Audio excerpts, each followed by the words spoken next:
Hari ini kita akan mengadakan untuk sesi webinar parenting dengan tema memastikan anak untuk siap masuk di sekolah dasar, dan pastinya Bapak dan Ibu ingin mengetahui lebih jelas apakah dan memastikan nih apakah anak Bapak dan Ibu sudah siap masuk di sekolah dasar. Dan setelah itu kami juga nanti akan adakan untuk presentasi mengenai SD, bagaimana kurikulumnya, kemudian bagaimana program-programnya di SD dan biayanya. Baik, nanti langsung saya serahkan saja ke rekan saya, Mr. Jansen. Silakan Mr. Jansen untuk memandu sesi webinar hari ini. Nah, di kesempatan kali ini kami akan mengadakan kegiatan webinar. Nah, kegiatan webinar kali ini kita akan menggunakan temanya memastikan anak untuk siap masuk sekolah dasar. Nah, untuk pembicara kita kali ini akan disampaikan dengan tema yang baik ini untuk Bapak dan Ibu yang mungkin masih kebingungan nih atau masih galau nih mengenai persiapan anaknya untuk masuk sekolah dasar. Nanti kita akan disampaikan untuk webinarnya oleh Miss Ami selaku prinsipal dari SDK Harapan Bangsa dan juga manajer dari Quality Insurance ya, Quality Assurance di divisi QRD di Harapan Bangsa Balikpapan ya misalnya. Nah mungkin misalnya kita bahas sedikit mengenai ketakutan atau mungkin kekhawatiran orang tua misalnya. Nah mungkin sekarang orang tua karena masuk SD ini adalah transisi dari anak-anak masuk dari prasekolah ya misalnya, bukan sekolah formal di SD pastinya. Nah mungkin ada beberapa ketakutan orang tua mengenai siap nggak ya anak saya nanti untuk bisa masuk ke SD untuk kekhawatiran-kekhawatiran yang akan terjadi di sekolah formal gitu misalnya. Iya, pasti ada kekhawatiran ya, Mr. Jansen ya. Kalau saya percaya Bapak Ibu kalau apalagi nih kalau Bapak Ibu baru pertama kali punya anak yang masuk ke sekolah dasar, ya itu biasanya cemas sekali nih. Aduh, si kakak udah mau SD nih bisa nggak ya gitu ya? Nanti gimana dia di sekolah ya? Pasti deg-degan sekali ya orang tua. Makanya saya percaya hari ini hadir dengan semangat itu karena mau cari jawabannya atau minimal dapat sarannya nih gimana ya Bapak Ibu, dan itu sangat wajar. Selama saya menjabat di kepala sekolah SD memang saya banyak membantu juga orang tua untuk ya kita pelan-pelan berproses bersama dengan anak ya. Saya percaya orang tua itu pasti belajar kok ketika mereka mengasuh anak itu kita juga banyak belajar, kita juga banyak berkembang, banyak berubah gitu ya. Jadi pasti kita juga harus belajar menghadapi kekhawatiran ini bersama-sama gitu, dan akhirnya kebanyakan malah biasanya kekhawatiran ini nggak terjadi gitu soalnya karena anak-anak kita pun berproses gitu. Seringkali yang kita anggap, aduh gimana nih ya, nanti dia bisa nggak ya? Ternyata bisa kok anak-anak kita gitu ya. Dan memang puji Tuhannya sih sekolah Harapan Bangsa ini sekolah yang memang sangat memperhatikan proses. Jadi mungkin sudah pernah dijelaskan sebelumnya ya, atau mungkin Bapak Ibu saya boleh jelaskan ulang bahwa di sekolah ini kita tidak mementingkan input. Jadi makanya anak-anak tuh tidak akan ada yang namanya tes menulis, tes membaca, tes berhitung ya, calistung itu ya. Kita nggak akan tes mereka di akademis, tapi yang kita lakukan tuh kita observasi. Nah, observasi ini untuk melihat ada nggak bawaan dari sekolah sebelumnya atau dari pendidikan sebelumnya atau dari pengasuhan orang tua yang membuat anak-anak akhirnya punya tipikal tertentu kayak gitu ya. Mungkin mereka punya perilaku tertentu yang akhirnya mengakibatkan oh nanti kalau di kelas ini akan seperti ini nih respon anaknya. Nah hasil observasi inilah yang kami pakai untuk nanti kami tempatkan anak di kelas tertentu gitu ya. Oh apakah harus dapat guru yang misalnya cukup tegas atau bagaimana gitu ya, karena kan pendekatan anak kepada anak harus disesuaikan dengan anaknya, Mister. Jadi jangan khawatir karena kalau di sekolah ini kita pasti berusaha menyelami si anak, bukan anak yang harus mengikuti standar sekolah dan istilahnya ikut mainstream ya. Kalau enggak dia nggak akan bisa belajar gitu, kesulitan. Jadi jangan khawatir di situ dulu. Tapi nggak apa-apa, nanti kita jelasin lebih lanjut. Silakan mungkin. Nah, misalnya mungkin kan benar tadi kekhawatiran orang tua mengenai nanti anaknya menghadapi di sekolah dasar ini tadi. Nah, mungkin kalau dari orang tua juga ada yang menanyakan sebenarnya aspek-aspek apa sih yang paling penting itu ya mungkin misalnya yang akan disiapkan oleh orang tua untuk menyiapkan anak-anaknya nanti masuk di sekolah dasar. Sekolah dasar, Tapi sebelum masuk ke situ, kalau boleh saya harus jelasin dulu dari perkembangan anak jadinya kayak gitu ya. Boleh? Tadi kayaknya saya ada slide ya. Boleh ditampilkan slide pertama saya? Nggak langsung pertama. Nah ini ya, apakah anak saya udah ready untuk sekolah di sekolah dasar ya? Silakan lanjut. Next. Nah, saya bisa naik sendiri ya dari sini ya. Nah, ini seringkali yang jadi kesulitan atau jadi pemikiran kita.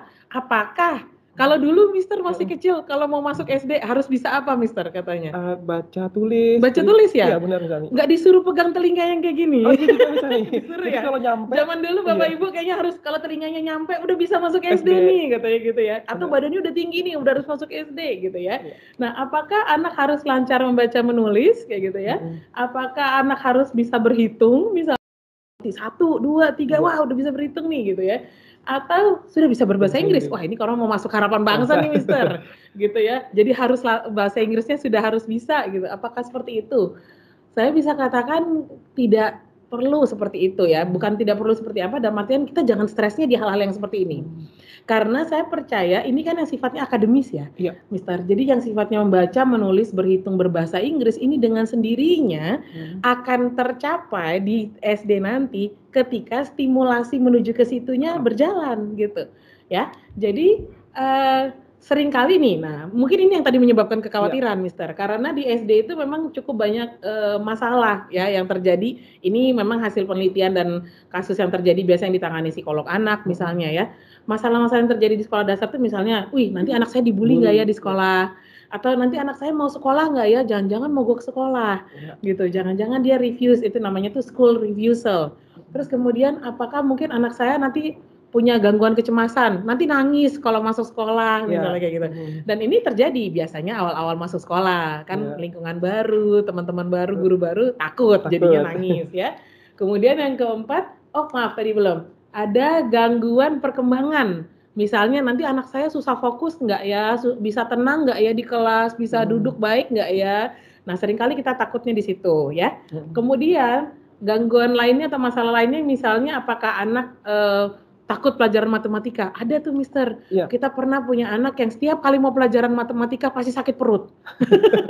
Ternyata dia punya ketakutan khusus nih sama pelajaran ini. Kita perhatiin kok, tapi setelah pelajaran itu kalau udah pelajaran lain biasa lagi dia gitu. Ternyata ini punya persepsi khusus sama matematika, jadi fisiknya ikut mengikuti, bereaksi juga. Itu namanya gangguan psikosomatis gitu ya. Badan kita ikut sakit ketika tubuh kita stres, itu pikiran kita stres kayak gitu. Anak juga bisa stres soalnya gitu. Bisa.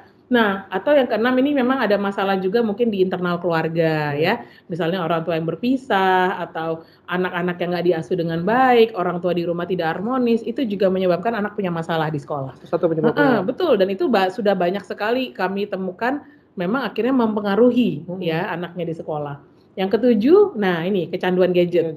Nah makanya nanti juga salah satu saran saya pasti berkaitan gadget ini harus kita kontrol ya, harus kita salah satu mempersiapkan anak ya gadgetnya kita perhatikan gitu ya. Bagaimana? Nah sekarang kalau tadi kan pertanyaan Mr. Jansen ke aspek ya. Nah ini aspeknya. Aspek yang harus dipersiapkan atau indikatornya sebelum anak masuk sekolah dasar itu yang pertama Bapak Ibu bisa baca di situ motorik kasar.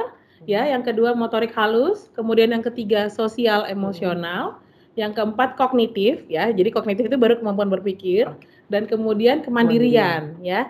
Nah, kalau saya bilang malah mestinya kemampuan kognitif nomor 5 itu Mister ya. Kenapa gitu, Miss? Karena kalau yang 4 lagi ya misalnya motorik kasar halus sama sosial emosional dan kemandirian sudah oke, pasti kognitifnya mengikuti, terpengaruh itu ya oleh 4 hal yang lain. Nah, saya jelaskan singkat aja ya di sini ya. Motorik kasar itu koordinasi gerak ya.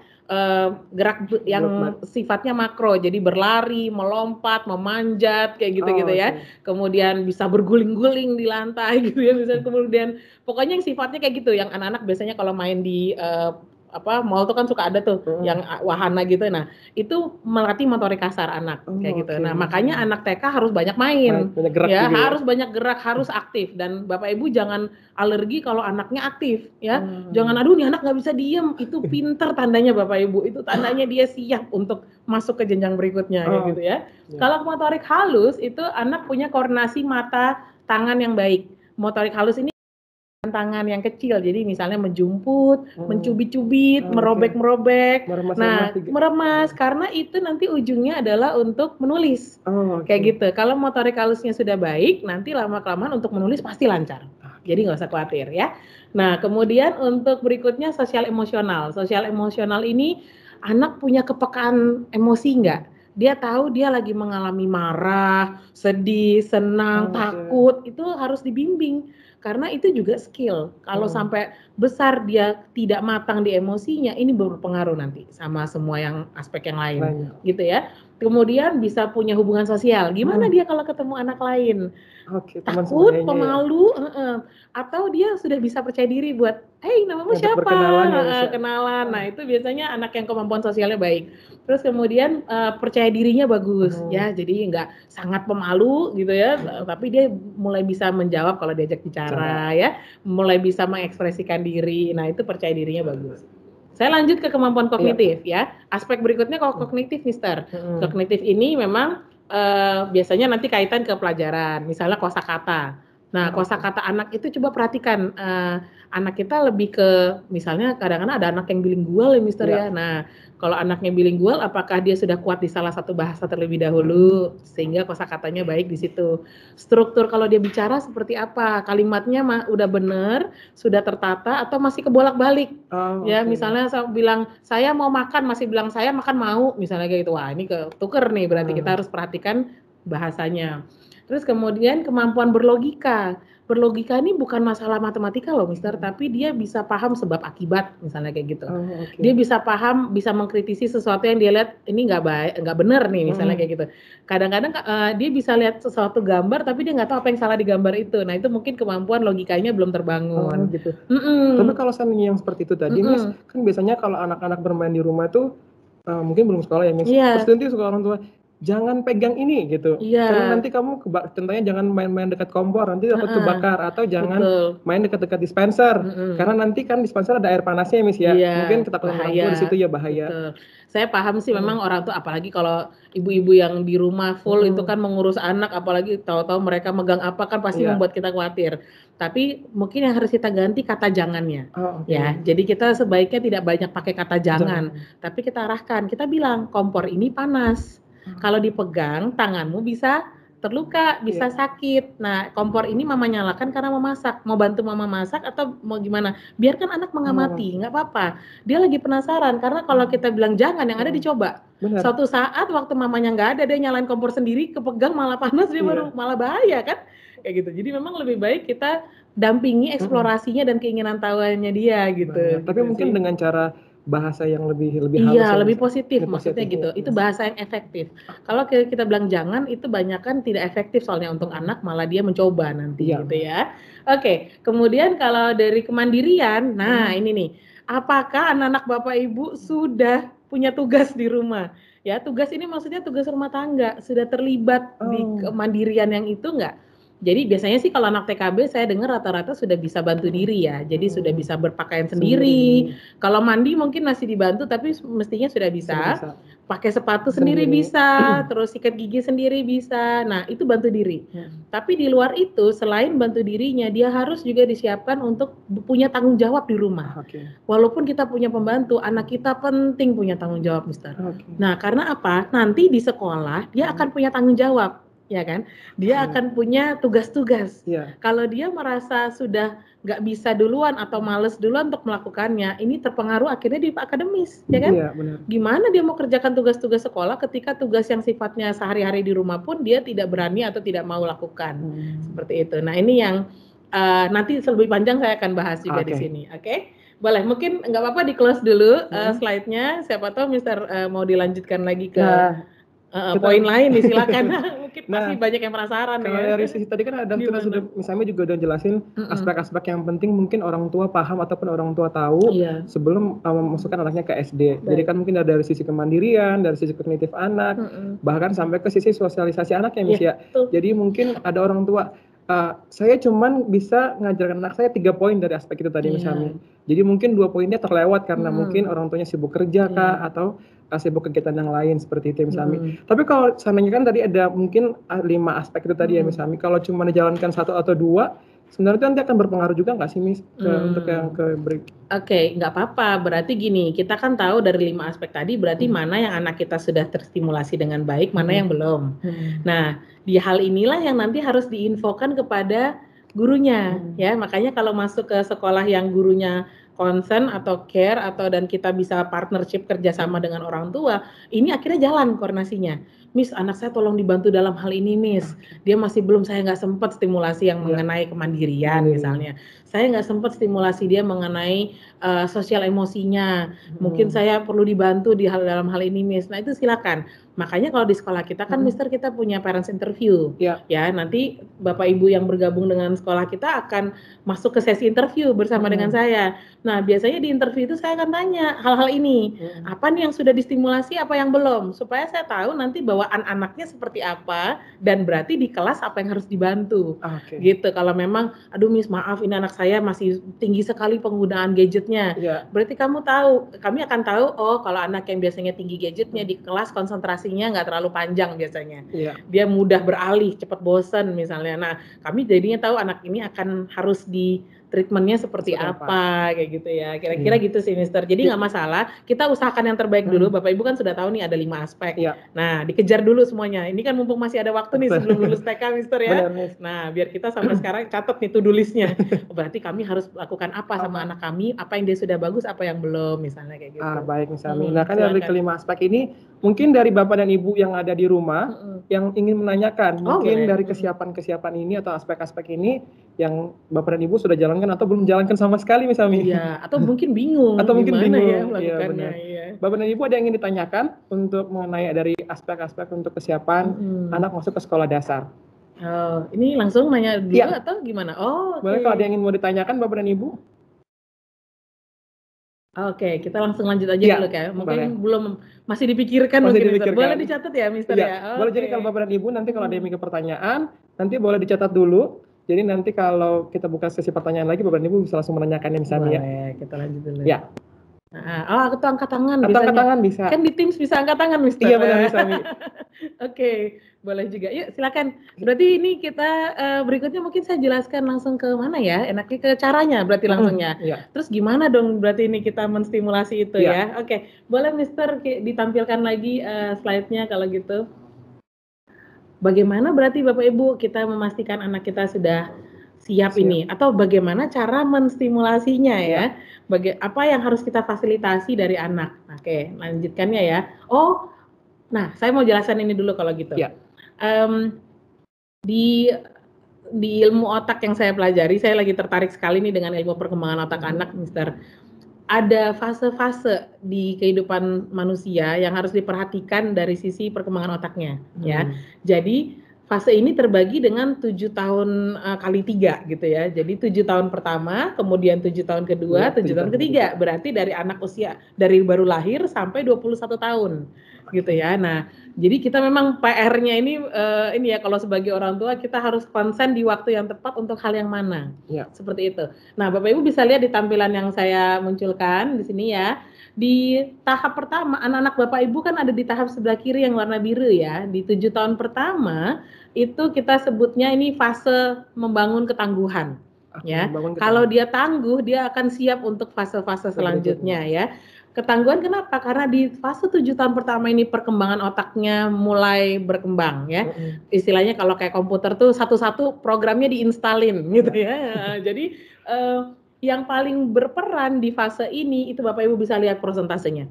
Ya, 45% itu di aspek emosi. 45%-nya lagi di kinestetik. Kinestetik itu gerak, motorik, kasar dan halus. Ya, dan kemudian lihat kognitif. Kognitif itu akademis Bapak Ibu, itu 10% saja. Cukup 10%. Artinya, ini kan udah kelihatan fokus kita harus kemana. Masalahnya banyak yang dari kecil sudah ngedrill anaknya. Misalnya, dari umur 3 tahun udah harus bisa berhitung ya. 4 tahun udah harus bisa baca ya, kayak gitu ya. Saya pernah ketemu anak umur 2,5 tahun, sudah pinter nyebutin warna, angka, bentuk.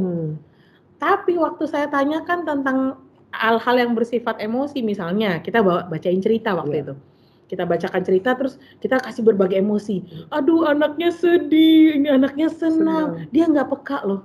Jadi dia bisa nggak tahu bahwa anak ini lagi menunjukkan berbagai ekspresi perasaan yang berbeda-beda dan anaknya flat gitu aja gitu. Nah ini buat kami mengkhawatirkan gitu. Berarti kita sudah salah waktu dan salah fokus seperti itu.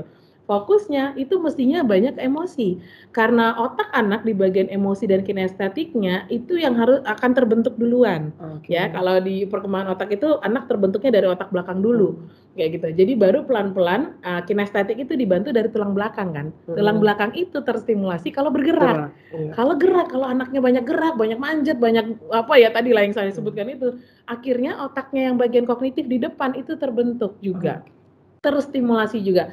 Kognitif itu ada di depan soalnya. Jadi kalau perkembangan otak itu belakang ke depan, berarti kan yang depan belakangan. Iya. Seperti itu. Jadi anak kita di yang TK jangan langsung di-push untuk hal-hal yang akademis. Gitu ya, kita stres sendiri nanti, karena emang belum waktunya. Intinya kan programnya belum diinstal, udah maksain itu bisa running gitu. Iya, nggak bisa gitu ya. Nah, kemudian 7 tahun kedua, itu di usia 7-14 tahun, nah baru proporsinya bergeser. Bisa dilihat presentasinya tuh, Mister. Emosinya 30% ya, sudah menurun ya. Biasanya anak-anak makanya udah cenderung stabil kepribadiannya di usia SD ini gitu, 7-14. Kemudian kinestetiknya 20%, baru kognisinya naik 50%. Nah, kemudian di umur 7 tahun ketiga, 14-21 tahun itu baru meningkat. Ya, emosinya 30%, kinestetiknya turun ke 10%. Makanya kalau usia segitu biasanya udah mager ya. Udah nggak seaktif dulu. Kan lucu kalau kita lihat anak 17 tahun masih suka lari-lari kan aneh ya. Nah, karena emang kinestetiknya turun kayak gitu ya. Nah, tapi kognitifnya meningkat 60%. Makanya kalau sama anak SMA baru kita bisa diskusi, kita bisa dialog sama dia yang dengan isu-isu yang berkembang itu udah bisa. Coba anak SD atau TK diajakin dialog diskusi coronavirus atau apa, belum bisa karena kognitifnya belum nyampe ke situ gitu ya. Nah, inilah dengan bekal inilah akhirnya kami menentukan program pembelajaran di sekolah. Akhirnya Sekolah Harapan Bangsa dan HP Holy Kids itu menyesuaikan cara pengajaran kita tuh harus sesuai dengan perkembangan ini gitu ya. Oke, boleh di next slide-nya ini. Makanya di sekolah kita bagi fasenya itu kita sesuaikan karena kita kan nggak ngajar dari anak baru lahir ya Mister ya. Jadi kita bagi akhirnya fase yang pertama, fase tangguh tadi, itu kita sebut dengan fase bertumbuh. Nah, itu yang dibilang kalau kita di fase PGA sampai kelas 3 SD. Kelas 3 ya, 7 tahun ya. Jadi anak-anak Bapak Ibu ada di usia ini gitu, fase bertumbuh. Nah, di fase bergeraknya itu kita taruh dari kelas 4 SD sampai 9 ya, kelas 9 SMP. Makanya di kelas 4 itu anak-anak mulai aktif di akademisnya meningkat kayak gitu ya. Kemudian di fase yang ketiga itu fase berdampak itu di kelas SMA. Makanya anak SMA biasanya sudah kognitifnya memang kelihatan ngalamin terobosan gitu ya. Nah, ini Bapak Ibu, makanya kalau saya boleh sampaikan, kami di sekolah ini makanya ini jadi tagline kami bertumbuh bergerak berdampak itu karena kita mau anak berkembangnya dengan punya tahapan-tahapan yang lengkap sampai dia jadi manusia yang bisa dilepas di kelas setelah pas SMA itu gitu. Makanya sayang kalau istilahnya nih ya, maaf Mister, kayak pindah di tengah-tengah gitu sayang jadinya. Kalau anak kita cuman sekolah di Harapan Bangsa sampai SD atau sampai kelas 5 aja atau SMP aja itu akhirnya nggak selesai fase ini gitu ya. Belum tentu sekolahnya yang baru nanti bisa meneruskan fase-fase yang sedang diikuti di usia anak kayak gitu ya. Oke, nah jadi makanya pendidikan kita tuh holistik tadi, kita perhatikan kelima aspek tadi gitu, selain kognitif. Nah, makanya Bapak Ibu saya mau sampaikan dulu untuk menstimulasi tadi ya, kita masuk berarti sekarang ke tips nih. Yang pertama tipsnya pastikan motorik kasar dan halusnya sudah terstimulasi. Ya. Oke, saya kasih contoh tuh banyak mainan ya. Makanya di sini kan biasanya kita dengar istilah, aduh sudahlah kalau punya anak kecil pasti rumah nggak rapi, misalnya kayak gitu ya. Pasti berantakan dan pasti ribut, pasti ada aja tiap hari kegaduhan yang dibuat. Karena ini memang fase mereka bereksplorasi.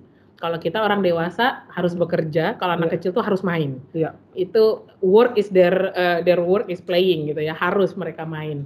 Kayak gitu ya. Jadi kalau mereka, Bapak Ibu harus khawatir kalau anak Bapak Ibu nggak aktif. Saya berani ngomong gitu.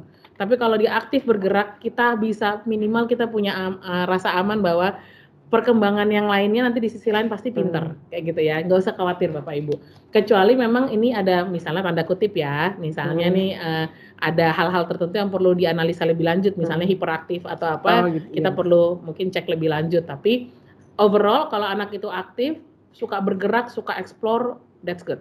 suka saya malah lebih kalau anak aktif kayak gitu ya. Makanya kita di SD itu terbiasa dengan anak lari sana sini gitu ya, it's okay kayak gitu. Yang kedua, yang berikutnya nih ini, anak yang aktif bergerak tuh kenapa Mister? Karena dia akan terbiasa memiliki gaya hidup aktif. Kalau dari kecil dia aktif dan kita tidak larang dia untuk aktif, gitu ya.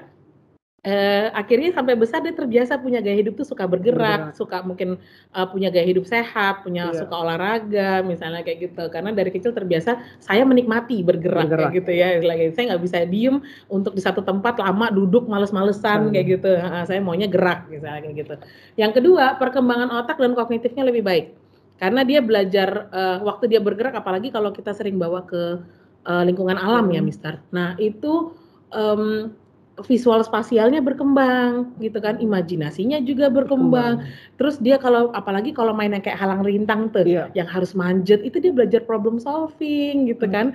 Dia belajar untuk kenali, oh ini tingginya sekian, aku bisa lompatin atau lewat mana, itu bisa sebenarnya. Bapak Ibu pernah nggak mungkin simpan barang di tempat yang sulit ditemukan anak, dan anak entah kenapa ketemu aja. Itu dia belajar problem solving sebenarnya gitu kan. Dari manjat-manjatin rak di rumah, itu sebenarnya dia lagi belajar kemampuan memecahkan masalah. Aku mau barang ini tapi entah di mana nih disembunyiin mama, aku mau cari nih gitu kan. Ketemu, dia angkat kursi, dia manjat, ketemu deh kayak gitu ya.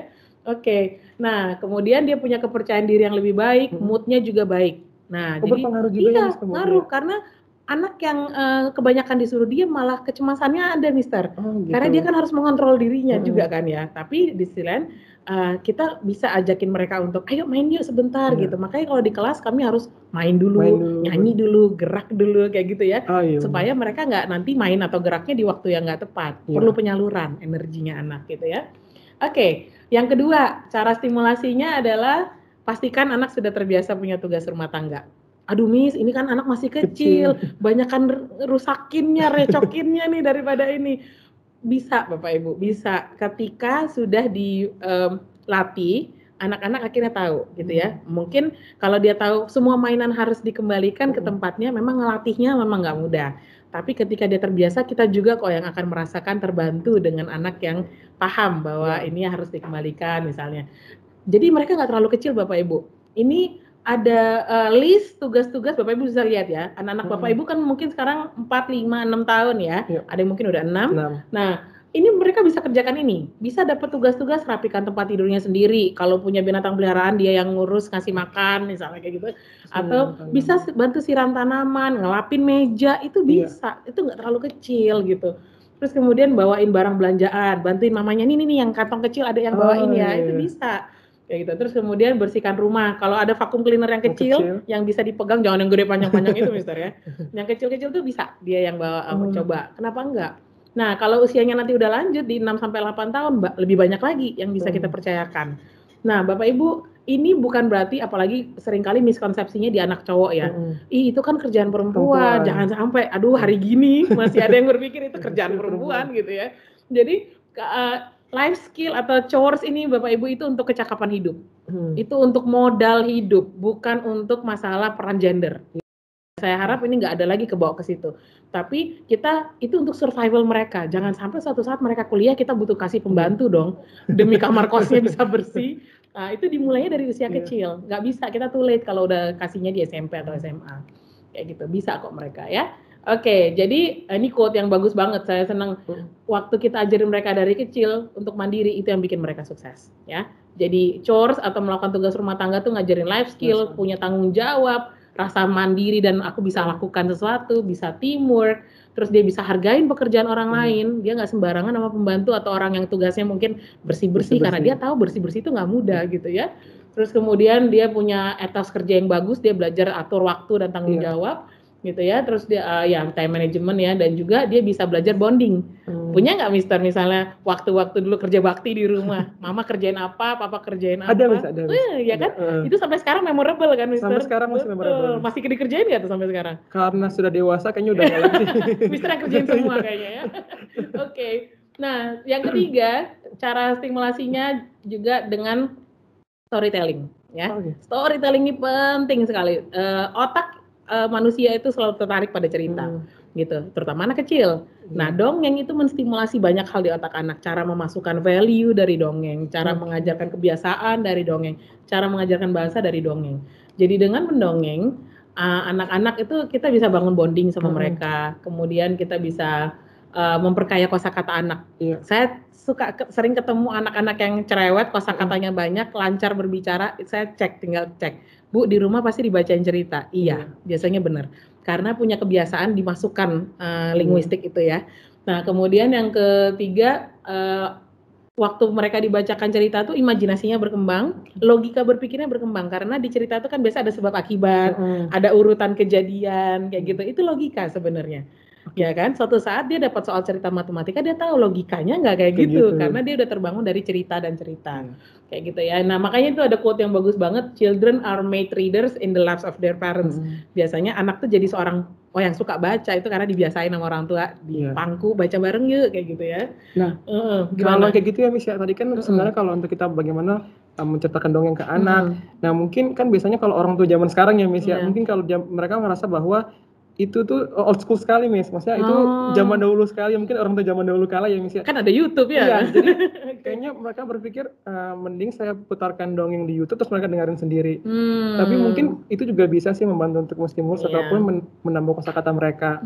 Cuman mungkin hubungan kedekatan dengan orang tua yang mungkin nggak dapat ya Miss, ataupun nggak dapat ekspresi, ataupun nggak dapat ya itu tadi ya yang tadi Miss bilang di pangku, jadi tuh anak tuh ngerasa oke, saya dekat dan saya harus mendengarkan baik-baik nih ceritanya, jadi seperti itu Miss. Iya, beda sih Mister, karena kalau kita bonding kan ya boleh sih diseimbangkan, kadang kasih dipakai gadget, kadang enggak kayak gitu ya, tapi boleh juga. Saya ada beberapa tips lain, tapi nggak apa-apa, mungkin ini Bapak Ibu boleh tanya jawab dulu, siapa tahu tipsnya nanti munculnya di situ gitu ya. Bener. Kayaknya udah banyak yang nggak sabar mau bertanya nih, silakan Nanti boleh dilakuin dulu. Dikasih tipsnya nanti itu jawabannya Miss ternyata. Iya, bisa juga kayak gitu ya. Mungkin Bapak dan Ibu yang ada di rumah ada yang ingin ditanyakan mengenai pembahasan kita hari ini untuk kita bagaimana memastikan anak untuk siap masuk sekolah dasar. Oh, atau mungkin pertanyaan yang paling sering tentang umur, Mister. Tentang umur, ya. Umur, apakah benar harus 6 tahun? Apakah benar harus 7 tahun? Itu sering tuh. Silakan, mungkin ada Bapak Ibu yang penasaran di situ. Mungkin Bapak dan Ibu bisa membuka kameranya, kemudian membuka mikrofonnya, mengangkat tangan dulu, atau mengangkat tangan juga bisa. Silakan, untuk bertanya dengan Miss Ami terkait untuk Bapak dan Ibu untuk memastikan anaknya untuk siap masuk sekolah dasar. Ada? Sudah ada?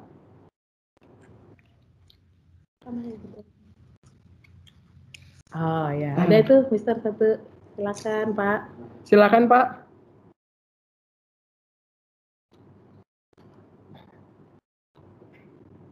Shelin Saragi ya? Ya. Ada yang mau ditanyakan Pak?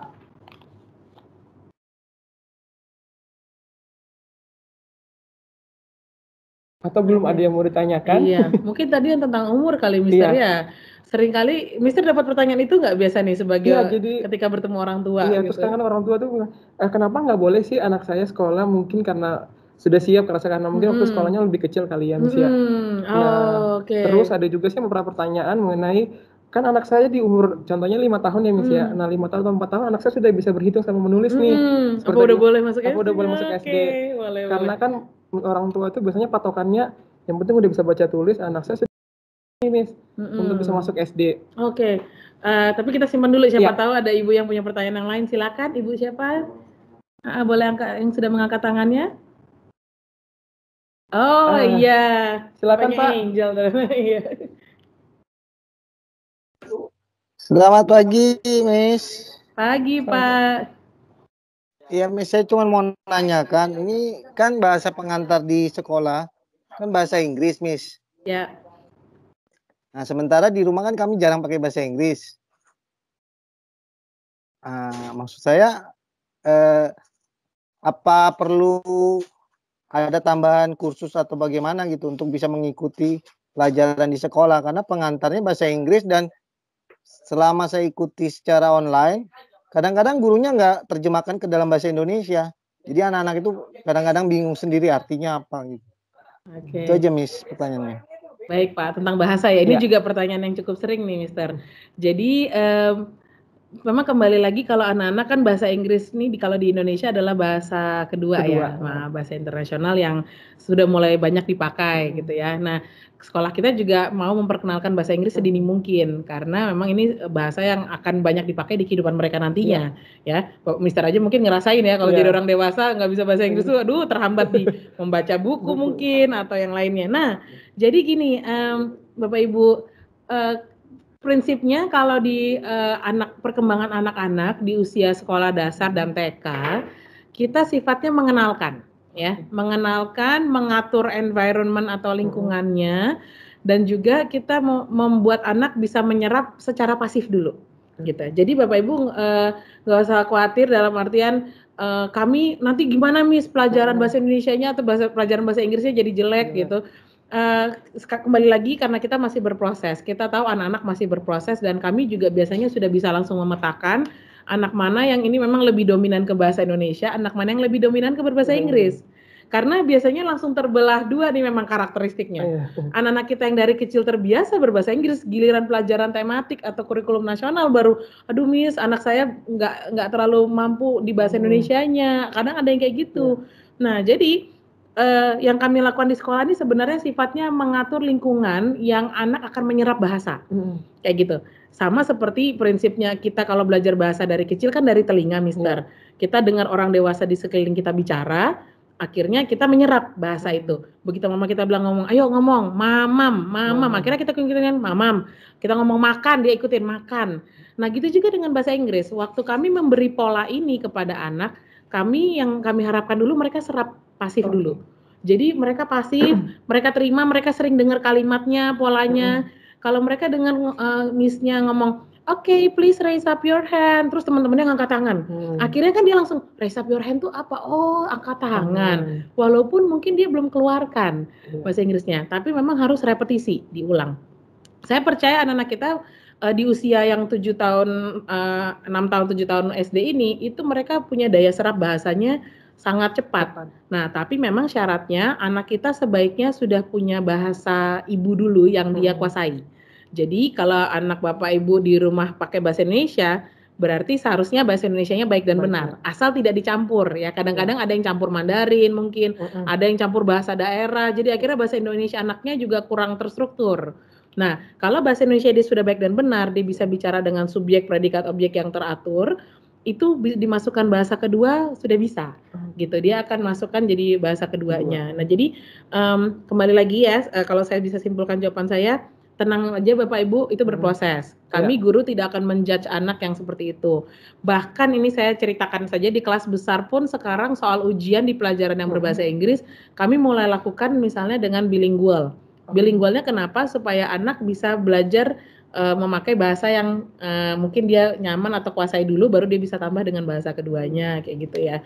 Kita coba bangun keduanya sih. Gitu. Begitu Pak, semoga cukup jelas ya. Kayak gitu. Bagaimana Pak? Oke Miss, terima kasih. Jangan khawatir ya Pak, semangat Pak. Silakan. Ada lagi Miss. dari Ibu? Ada lagi dari Bapak dan Ibu yang ingin menanyakan mengenai materi kita hari ini ya Miss ya, pembahasan mengenai kesiapan anak untuk masuk sekolah dasar. Iya. Sebetulnya kalau yang tadi tentang Mister tanyakan mengenai umur itu sudah terjawab di penjelasan saya sih. Makanya seharusnya 7 itu ya, karena 7 tahun pertamanya sudah lewat Mister. Ya, fase kognitifnya itu baru mau dikembangkan di usia 7 tahun kedua. Makanya harusnya 7. Tapi kalaupun di harapan bangsa atau di pemerintah minimal 6 itu berarti sudah ada toleransi. Tapi kalau bisa nggak kurang dari itu, karena nanti di perjalanan 6 tahun di SD bisa ada kemungkinan mungkin stagnansi atau anaknya jenuh gitu ya. Sudah banyak sih kejadian waktu dia kemudaan akhirnya moodnya lah misalnya ya, atau dia kurang bisa mengatur tanggung jawabnya di sekolah misalnya, karena memang anaknya usianya masih belum matang gitu. Itu mungkin ya yang hal-hal yang biasanya orang tua penasaran gitu. Dan bukan karena masalah nomor induk atau administrasi, enggak Mister. Tapi kembali ke perkembangan ya. Sama biasanya kan juga orang tua tuh gini sih Miss, kalau cepat sekolah artinya nanti cepat lulus nih pada saat SMA, jadi masih muda gitu. Biasanya kan. Iya, orang-orang dulu tuh biasanya gitu tuh Miss. Lumayan kan diskon umurnya ya. Iya benar Miss. Betul, tapi yang kita tidak bisa percepat adalah emosinya. Emosinya. Iya, jadi mending mana Bapak Ibu punya anak yang mungkin secara akademis biasa aja, tapi secara emosi dia mateng dan sosialnya dia oke, percaya dirinya bagus, daripada anak yang pinter banget tapi emosinya labil. Naik turun, nggak bisa bergaul, percaya dirinya kurang, akhirnya lebih banyak PR di situ kan, Ya, akhirnya benar. lebih pusing kita. Dan kita jadinya takut membiarkan dia survive sendiri. Ya. Karena kemampuan sosial susah, kemampuan emosi, regulasi emosinya susah, dia gampang baper, dia gampang marah, misalnya kayak gitu. Kan lebih susah kita jadinya ya. Iya, benar sih. Lebih baik memang diberesin di sisi yang emosi dan sosial dulu makanya gitu ya. Benar gitu. Baik Bapak dan Ibu, ada lagi yang mau tanyakan? Ya, semoga cukup jelas. Jadi Bapak Ibu percaya diri juga nih bahwa anak-anak kita pasti bisa. Ya, berproses, semua manusia berproses kok ya. Iya, benar Miss. Silakan. Silakan Bapak dan Ibu, ada lagi yang mau ditanyakan?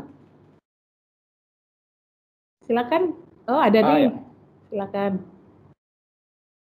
Boleh, Pak? Oh, Ibu, iya. Selamat siang, Miss. Iya, selamat siang, Bu. Ini kan mau SD dari TKB, sementara dari kemarin kan selama TKB daring ya. Iya, Bu. Jadi selama TKB itu daring, sementara kalau TKB dari TKA ke TKB itu poin yang maksimal sebenarnya mereka belajar menuju SD itu sebenarnya kan di TKB, cuman selama daring ini kayaknya kurang maksimal. Nanti kalau misalnya di SD, apakah sama programnya sama yang tahun lalu, apa di-update lagi gitu loh, sesuai dengan yang sekarang ini? Terima Kalau kasih. menurut Ibu, kalau saya boleh tanya, yang nggak maksimal di sisi apa, Bu? Ya mungkin kan karena namanya anak-anak kan, kalau dia lihat Miss-nya mungkin dia lebih fokus, tapi kalau lihat layar gini aja kan, kadang-kadang kita harus pantengin dulu sama orang tuanya, harus didampingin sama orang tuanya, jadi dia baru bisa fokus. Tapi sementara kalau kita lagi silap sebentar, ya begitulah. Iya ya. Tapi di rumah anak cukup dapat waktu main, Bu? Anaknya Ibu gimana di rumah, cukup ada kesempatan main, explore gitu nggak? Iya, dia termasuk anak yang aktif. Jadi kalau misalnya saat dia harus fokus saat daring itu ya kendalanya di situ. Jadi kalau misalnya ketemu papasan dengan tatap muka dengan Miss ya kemungkinan masih bisa maksimal. Tapi selama daring TKB lebih banyak orang tua yang misalnya mempelajari ya ini karena kita kan mikirnya mau SD ini kan harus benar-benar nggak seperti TK lagi, pelajarannya beda, nggak hanya bermain lagi gitu. Baik Bu, baik, paham.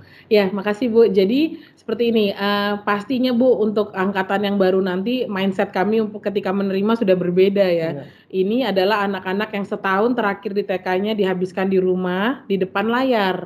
Ya, jadi sangat wajar ketika mungkin dari sisi konsentrasi mungkin atau sisi cara interaksi dengan gurunya berbeda. Karena mereka biasanya terbiasa menggunakan media gadget itu gitu. Nah, bagian itunya yang kami pasti gurunya punya mindset khusus nih. Wah, berprosesnya mungkin berbeda dengan angkatan-angkatan sebelumnya. Itu juga yang terjadi di angkatan pertama kami sekarang yang lagi berjalan ini. Itu kan juga berbeda cara mereka interaksinya gitu ya. Tapi nggak apa-apa Bu, yang penting nanti kita seimbangkan. Kalau selama pandemi ini kita sudah banyak berikan mereka screen time ya, atau sudah banyak belajarnya lewat gadget, berarti nanti waktu dia masuk sekolah secara offline kita harus mulai kurangin gadgetnya.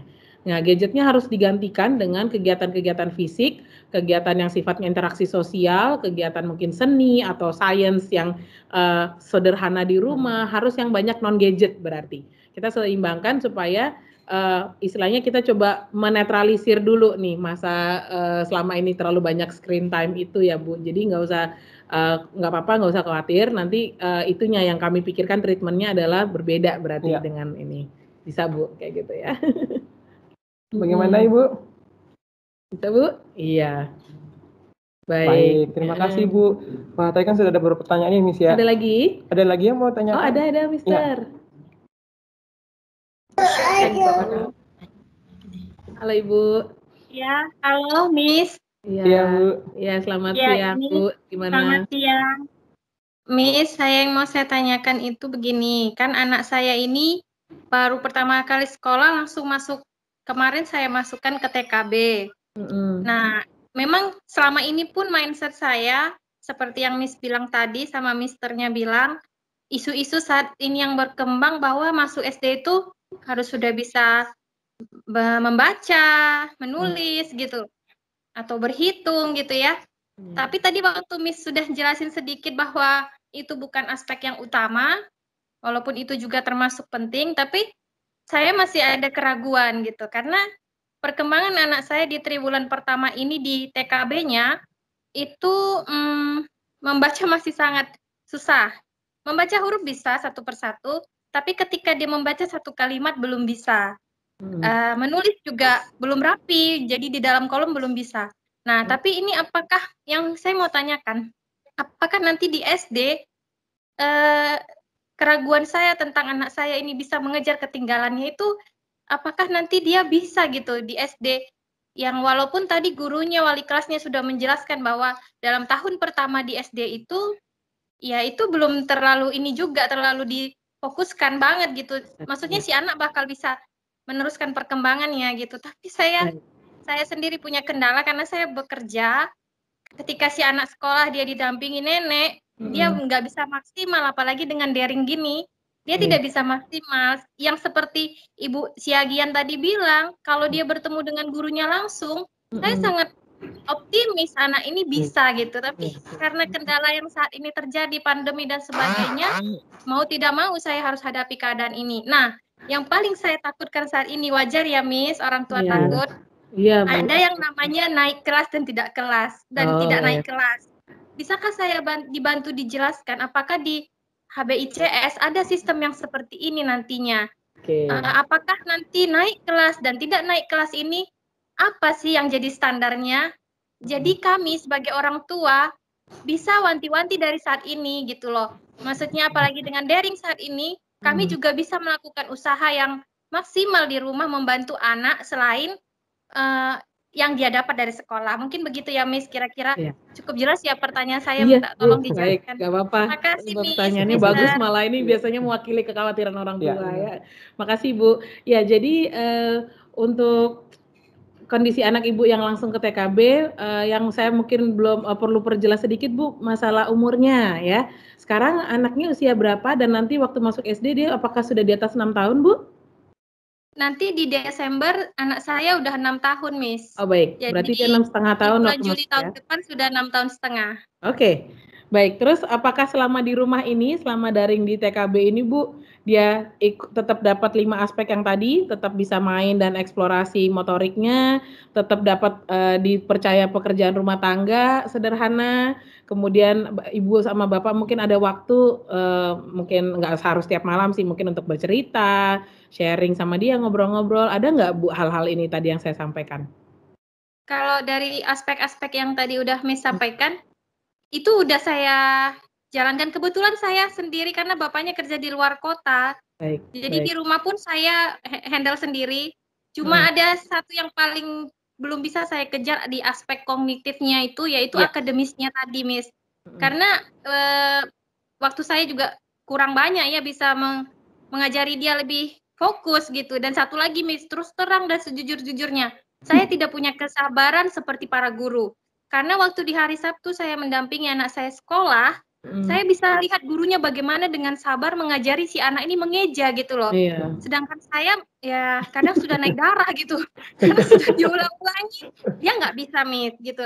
Nah itu yang kelemahan saya saat ini di aspek kognitif. Anak ini memang ya seperti Miss bilang tadi 10%, mungkin dia belum masuk ke 10% juga gitu.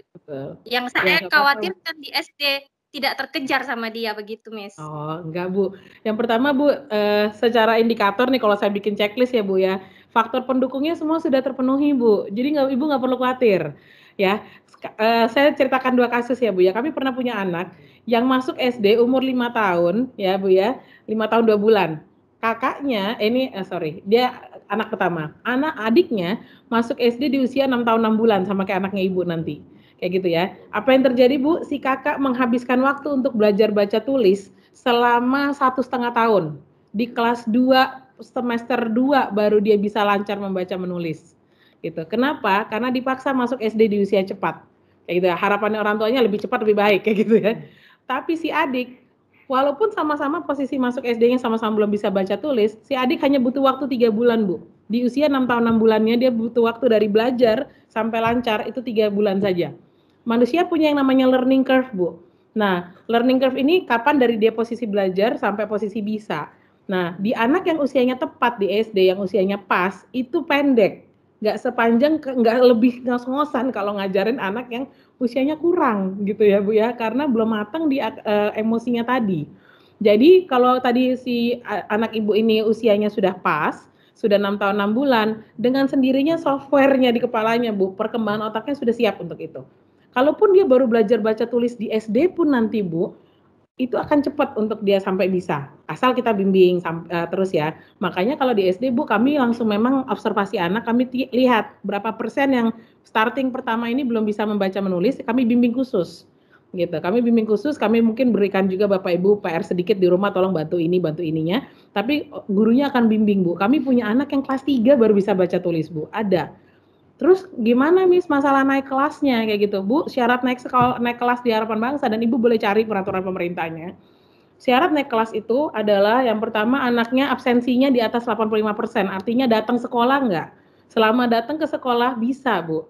Yang kedua, apakah dia punya masalah di sikap atau karakter yang buruk, misalnya dia terlibat kasus, mungkin anak SD udah ada kasus kriminal, semoga lah ya gitu ya. Jadi ini syarat yang mudah. Yang ketiga memang dia dapat nilai di pelajaran memang kayak bahasa Indonesia, PPKN sama agama itu tidak boleh kurang dari B ya. Tapi ini pelajaran kenapa Bu? Karena 3 pelajaran ini dianggap pelajaran value, pelajaran pemersatu bangsa. Kayak gitu. Jadi 3 pelajaran ini. Nah, di Harapan Bangsa Bu, kami tidak ujikan anak-anak secara tertulis. Nah, inilah yang membuat kami berbeda dari sekolah lain. Kalau sekolah lain, Ibu akan stres bantu mereka PR dan ujian terus-menerus. Tulis, padahal di anak kelas 1 sampai 3 yang penting bukan nulis jawaban, tapi mereka paham materinya, nggak bisa menjelaskan dan punya keterampilan atau tidak. Nah, itu yang makanya mungkin ada yang bilang di Harapan Bangsa santai. Kalau saya bilang bukan santai, kami mau memanusiakan anak di usianya yang tepat. Seperti itu. Jadi kalau Bapak Ibu nanti masukkan ke Harapan Bangsa, yang kami bantu pasti menstimulasi baca tulis itu, dan nggak usah khawatir tidak naik kelas. Karena naik kelas buat kami standarnya itu tadi, hadir dan ada masalah karakter atau tidak. Kalau masalah pelajaran kita diagnosanya ada ketat Bu, 3 bulan sekali ada laporan untuk melihat anak ini ada masalah nggak di akademis dan dicari kenapa. Kalau nanti udah ada solusinya, pasti hasil akhirnya di rapot nggak bermasalah sih Bu, biasanya yang terjadi. Jadi nanti kembali lagi ke partnership kita ya Bu ya, kerjasama kita. Kalau kita lancar komunikasi, Ibu sering sharing sama gurunya bisa bantu follow up di kelas, seperti itu. Ya, gitu Bu, kira-kira jelas? Ya. Ya, jadi jangan khawatir Bu, semangat ya Bu ya, bisa. Silakan. Baik, terima kasih Bu. Ada lagi? Satu pertanyaan lagi. Satu pertanyaan lagi. Silakan kalau Bapak dan Ibu masih ada yang ingin ditanyakan. Baik, silakan Pak. Iya.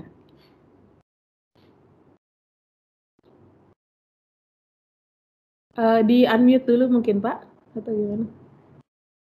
Masih mute ya? Ya, di unmute dulu Pak.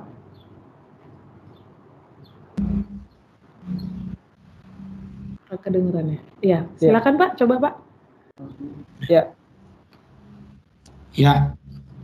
Sudah. Jadi gini Pak, Bu, untuk Harapan Bangsa yang mengutamakan karakter, kami apresiasi lah itu Bu. Jadi walaupun sejak awal Celine kita masukkan ke Harapan Bangsa, tidak tujuan utamanya bukan akademisnya, tapi karakternya.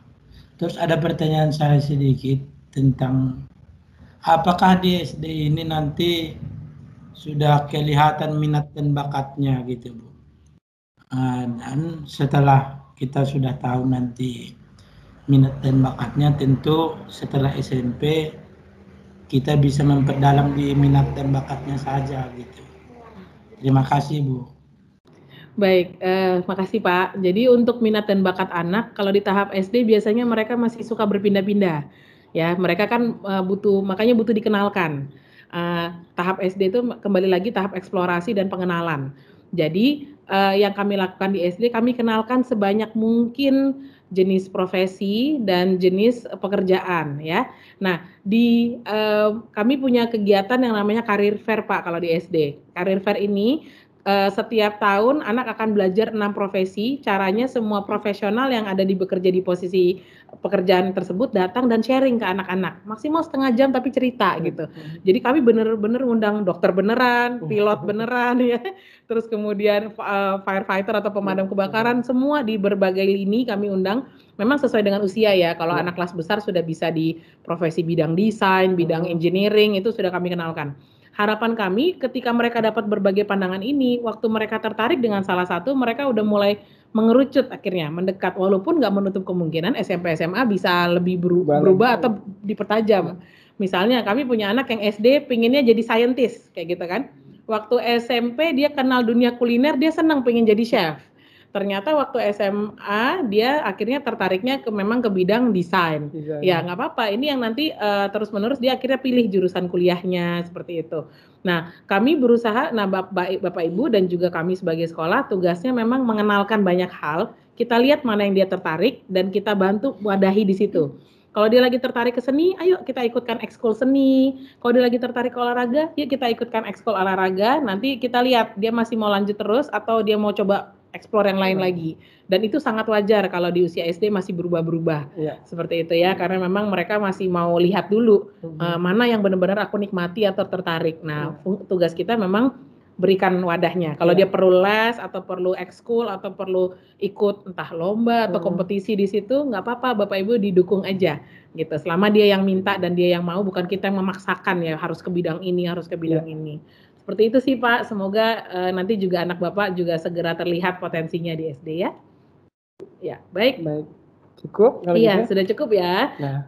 Masih boleh, tapi kalau mau suatu saat mau hubungi lagi ke kita untuk menanya-nanya silakan. Baik, terima kasih banyak Bapak dan Ibu sudah melakukan pertanyaan tadi Miss Ami sudah memberikan pertanyaan. Nah mungkin ada tips-tips nggak Miss Ami untuk mengakhiri webinar kita kali ini Miss? Oke. Baik ya, tips dari saya Bapak Ibu, tadi kembali ke tadi, mari kita dampingi anak kita berproses ya.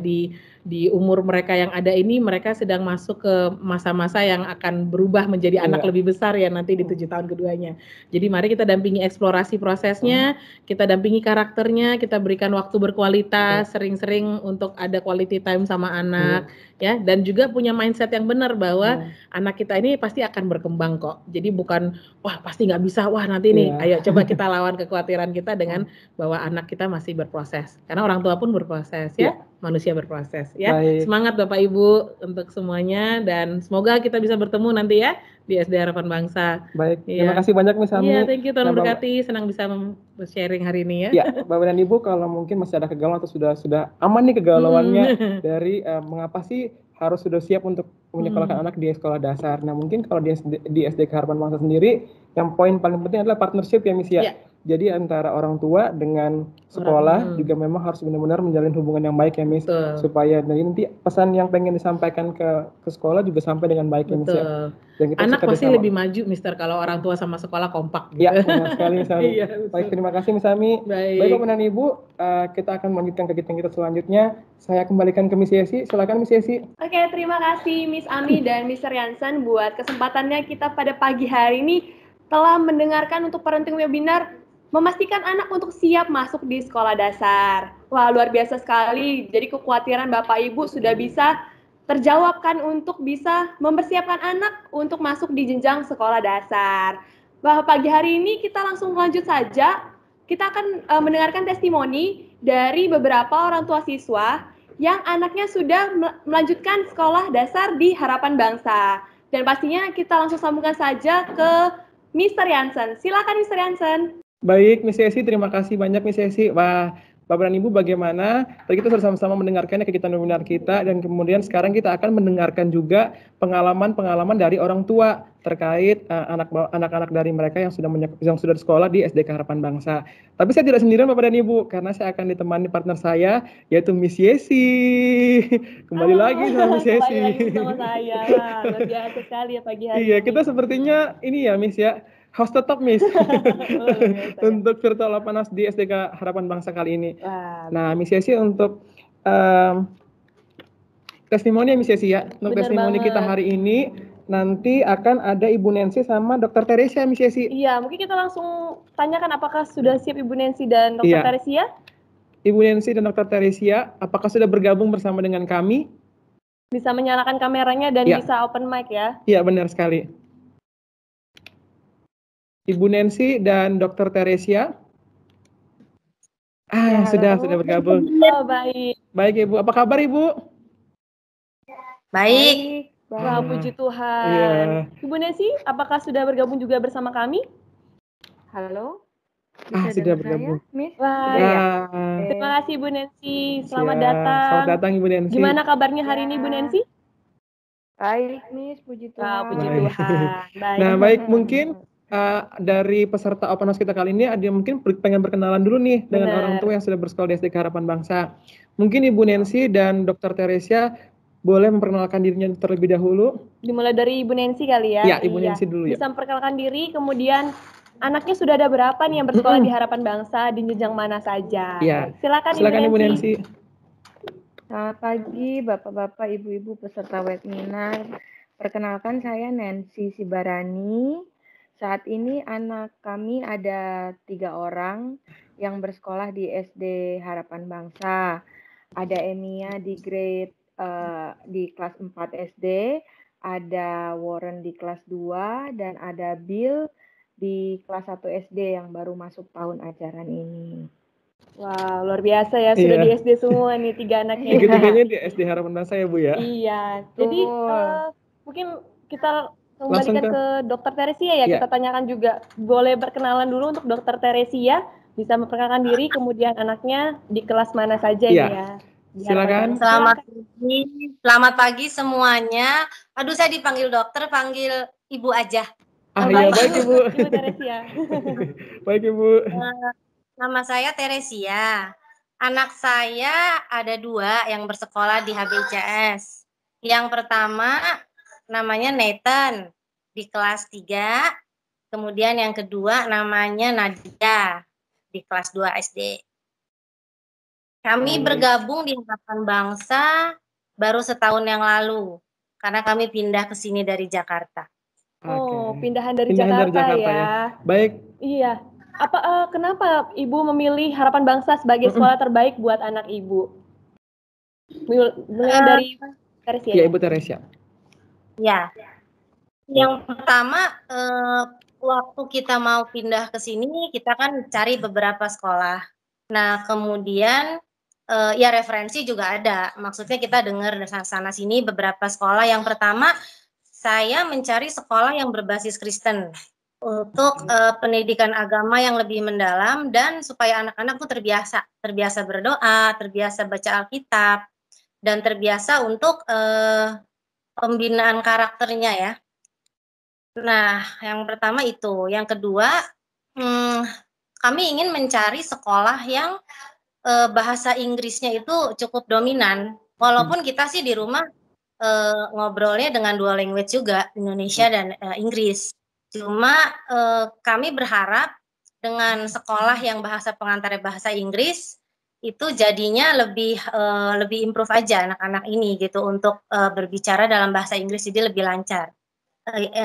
Yang berikutnya itu kenapa saya memilih Harapan Bangsa, karena kurikulumnya itu menggabungkan akademik dengan pendidikan karakter. Jadi bukan murni akademik aja, tapi juga karena ada pembangunan karakter di situ ya, melalui kegiatan dan aktivitas serta jadwal sehari-harinya. Itu sih alasan-alasannya gitu. Baik. Terima kasih Bu Teresia. Nah, mungkin dengan pertanyaan yang sama ya Miss Yesia, mungkin alasannya mengapa menyekolahkan anaknya di SD Harapan Bangsa. Mungkin kita tanya ke Ibu Nancy, bahkan Ibu Nancy ini sampai 3 anaknya, Miss. Iya, dan mungkin awalnya langsung bersekolah di Happy Holy Kid dulu, baru masuk ke Harapan Bangsa. Baik. Boleh, silakan Ibu. Silakan Ibu. Ya, kalau kami sebagai orang tua sih awalnya memang mencari sekolah yang itu sama seperti mungkin pada umumnya orang tua yang di sini ya. Pengennya sekolah yang dilandasi dengan karakter Kristiani terutama gitu. Jadi kan kalau di Balikpapan ini memang Harapan Bangsa ini menonjol banget ya tentang pemahaman karakternya yang mau diterapin ke anak-anak. Jadi saya dan suami sih akhirnya merasa oke, ini harapan bangsa memang yang cocok buat kemauan kami gitu. Kemudian kalau dari akademis juga dari kurikulum yang dipakai harapan bangsa, kami juga merasa setelah kami pelajari ya dan kami compare dengan beberapa sekolah lain juga kami merasa oke, yang ini yang pas. Jadi pas itu gimana ya? Pas untuk ya pas. Jadi nggak ada yang rasa kurang gitu. Jadi pas untuk anak-anak kami gitu. Kemudian yang ketiga sih kalau dari sudut pandang suami saya nih ya, karena suami saya orang bisnis. Jadi dia merasa value of money untuk sekolah di harapan bangsa ini juga pas gitu. Jadi dari apa yang kami orang tua bayarkan dengan apa yang anak-anak dapatkan itu pas gitu. Kami tidak merasa overprice gitu, nggak merasa bayar terlalu mahal untuk apa yang kami dapatkan. Jadi kami merasa value of money-nya itu cocok gitu dari kacamata suami saya nih ya. Jadi kurikulumnya juga cocok, karakternya cocok, dan value of money-nya cocok. Itu sih. Sebelumnya kan juga anak saya yang nomor 1 dan nomor 2 sebelum pada akhirnya sekolah di Happy Holy Kid ada sekolah di sekolah lain. Jadi berdasarkan pertimbangan itu jadi kami karena kami sudah merasakan ada di sekolah lain, jadi berdasarkan pertimbangan itu akhirnya kan kami bisa menimbang ya, bisa menilai gitu. Jadi setelah kami menimbang dan menilai, akhirnya kami pindahkan anak-anak di harapan bangsa. Waktu itu tujuan utamanya karena untuk mendapatkan pendidikan karakter Kristiani. Kemudian pada akhirnya kami seiring berjalan waktu akhirnya kami pikir lagi, oh iya ya, ini harapan bangsa, ini untuk SD-nya kayaknya untuk karakternya oke, terus untuk kurikulumnya oke, dan value of money-nya oke. Jadi akhirnya anak kami yang pertama di SD Harapan Bangsa, kemudian berlanjutlah. Dan selama 3 tahun di Harapan Bangsa itu kami juga nggak ada merasa hal yang tiga dari hal itu berkurang gitu dari pandangan kami. Jadi selama kami di Harapan Bangsa kami merasa oke, masih dengan standar yang kami nilai itu terpenuhi gitu. Jadi kenapa kami harus anak kedua pindah, anak ketiga pindah atau malah pindah semua gitu. Itu sih. Jadi pada akhirnya ya cocok di Harapan Bangsa karena itu tiga pertimbangan itu. Baik, terima kasih Ibu Nancy. Mungkin lanjut ke bagaimana yang sudah Ibu amati perkembangan anak ketika sudah bersekolah di Harapan Bangsa. Benar. Yang sudah Ibu pernah amati perkembangannya sudah sejauh mana? Apakah yang sudah dikembangkan di anaknya juga ya? Tadi kan Bu Nancy sama Ibu Teresa juga sempat ngomong ya bahwa menyekolahkan anaknya di Harapan Bangsa itu kemudian karena dengan alasan dari sisi akademis sama dengan karakter. Nah mungkin kalau dari sisi akademis dan dari sisi karakter sendiri, mungkin perkembangan anak-anaknya dari Ibu Nancy sama dari Ibu Teresia itu gimana sih Bu kalau sampai dengan hari ini ya? Gitu ya, sesi ya. Mungkin langsung ke Ibu Nancy dulu ya. Boleh, ya. silakan Ibu Nancy. Yang terasa sih di anak saya yang pertama ya, Mister, anak saya yang pertama itu kan perempuan ya. Ketika awal-awal dia masuk, awalnya dulu di Happy Holy Kid, awal-awal dia masuk Happy Holy Kid, terus terang dia agak sedikit introvert dan pemalu lah ya. Kemudian mungkin dengan waktu di TK Happy Holy Kid itu kan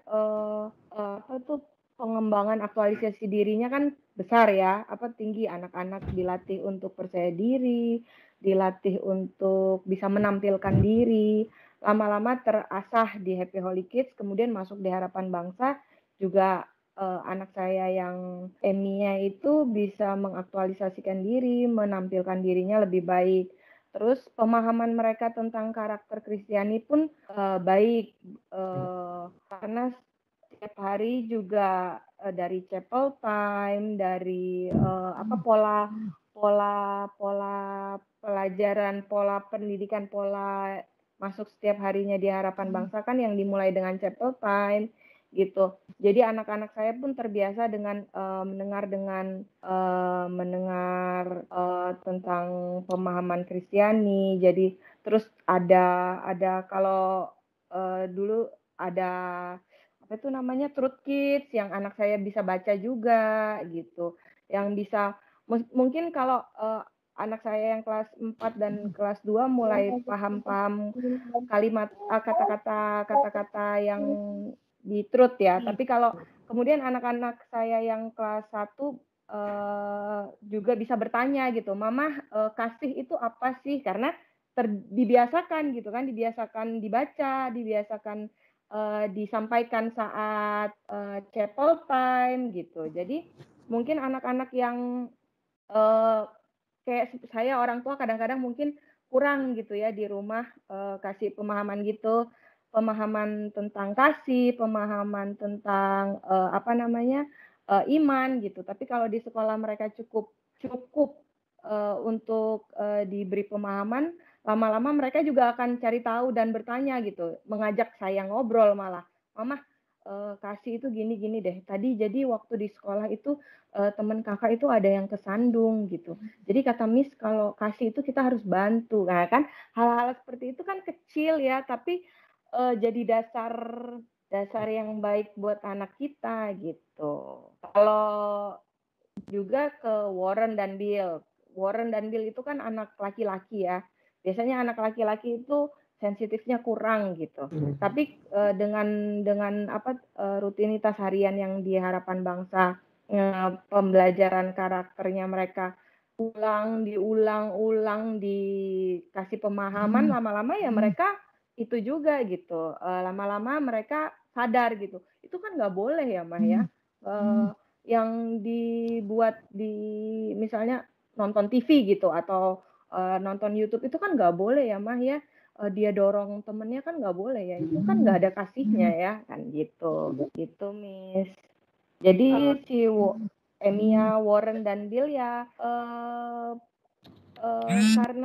karena dibiasakan ya, saya bilang karena dibiasakan di sekolah, jadi lama-lama pun itu paham, tahu bahwa bahkan ke kita orang tua itu malah bisa ngajak ngobrol, malah bisa kasih tahu gitu tentang pemahaman karakter yang baik gitu. Apalagi terus di Harapan Bangsa kan ada bulan-bulan karakter yang misalnya karakter tentang attentiveness gitu-gitu kan, dan itu kan memang ada penilaiannya dan mereka disampaikan oleh guru di sekolah bahwa ini bulan penilaian attentiveness loh, jadi kalian harus gini-gini untuk lebih mengembangkan attentiveness kalian. Mereka pun bisa cerita ke kita orang tua, "Mama, ini mau bulan attentiveness loh, gini-gini."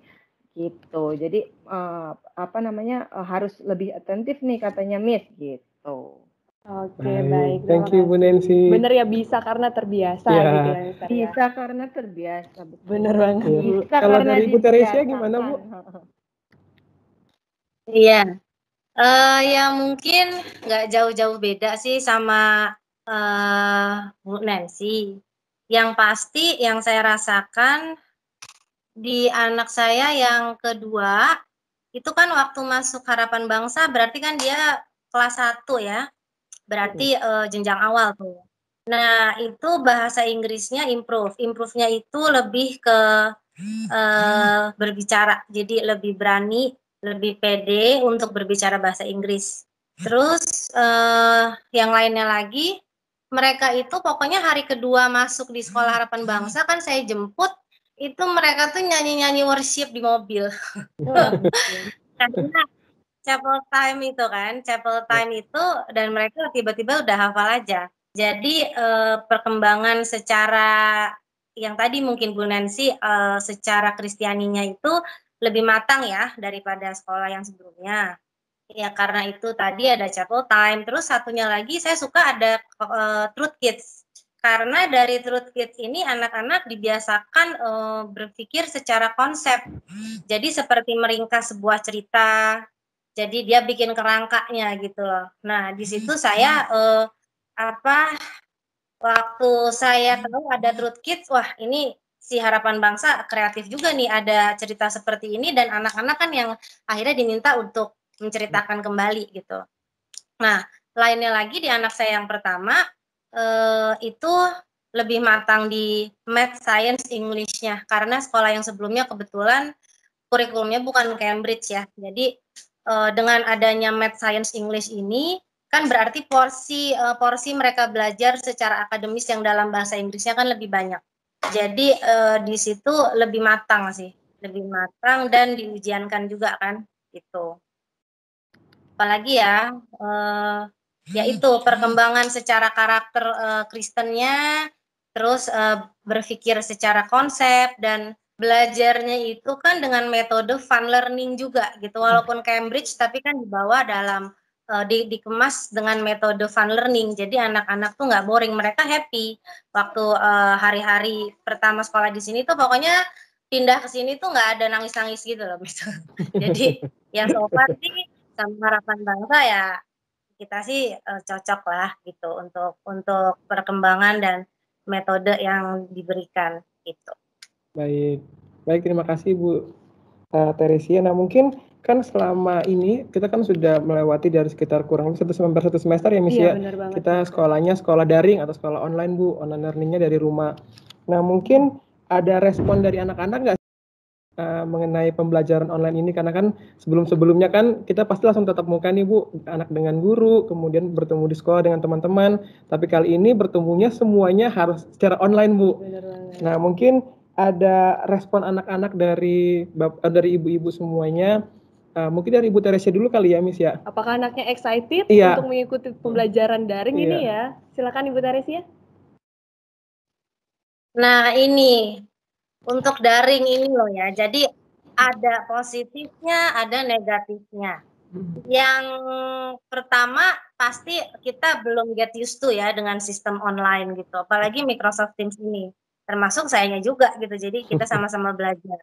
Jadi di minggu pertama itu belum ngerti mempergunakannya, maksudnya belum settle lah gitu. Jadi akhirnya kita belum masuk ke materi belajarnya nih, baru belajar untuk ngelancarin aplikasinya dulu. Nah, tapi kesini akhirnya jadi fun. Funnya itu karena mereka punya free access ya, 100% terhadap komputer gitu.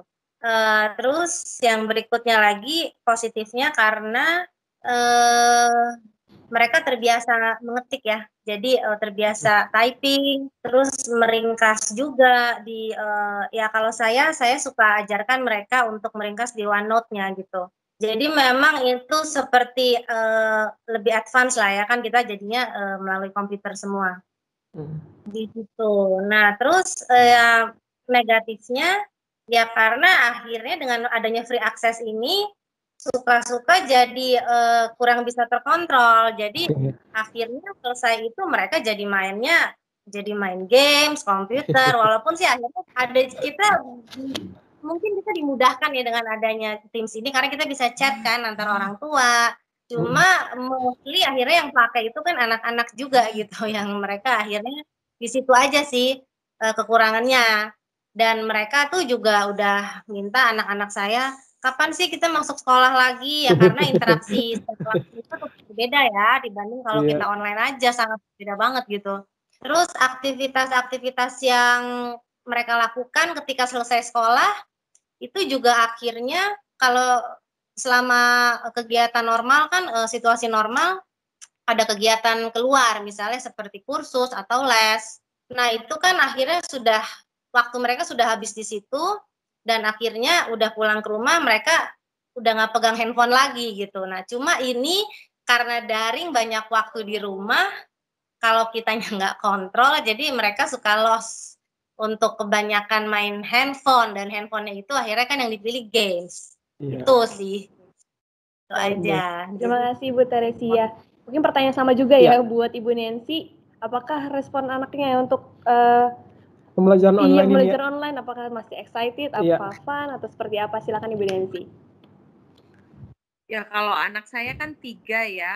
Jadi 3 anak saya ini punya respon yang beda-beda gitu. Kalau anak saya yang pertama dan kedua itu malah jadi, kalau yang pertama itu malah lebih mandiri gitu. Jadi karena akhirnya kalau kita online learning sebelum term ini ya, sebelum semester ini kan yang online learning awal COVID itu kan segala sesuatu anak saya yang nomor 1 itu masih misalnya mau upload tugas atau mau apa itu masih mesti saya bantu gitu. Tapi kalau yang masuk ke semester ini untuk anak saya yang pertama itu malah terasa banget dia jadi mandiri gitu. Jadi setelah dia kerjakan, dia upload sendiri, terus dia pun bisa langsung kerjakan di Microsoft Teams-nya. Nah, yang saya suka itu juga selama pembelajaran daring Harapan Bangsa itu, Harapan Bangsa kasih kita kasih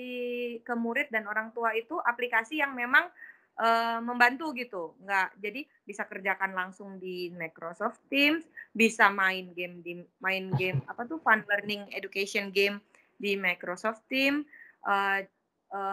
dan bisa upload sendiri langsung tugasnya gitu, tidak harus tergantung sama mamanya lagi. Tapi kalau anak yang saya yang kedua pun kurang lebih gitu ya, Miss.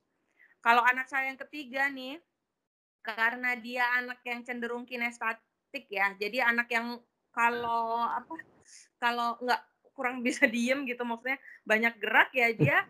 Kalau pas pelajaran kalau kayak Sibil itu kelas 1 kan rata-rata awal pelajaran pasti disuruh disetelin musik dulu untuk gerak-gerak gitu.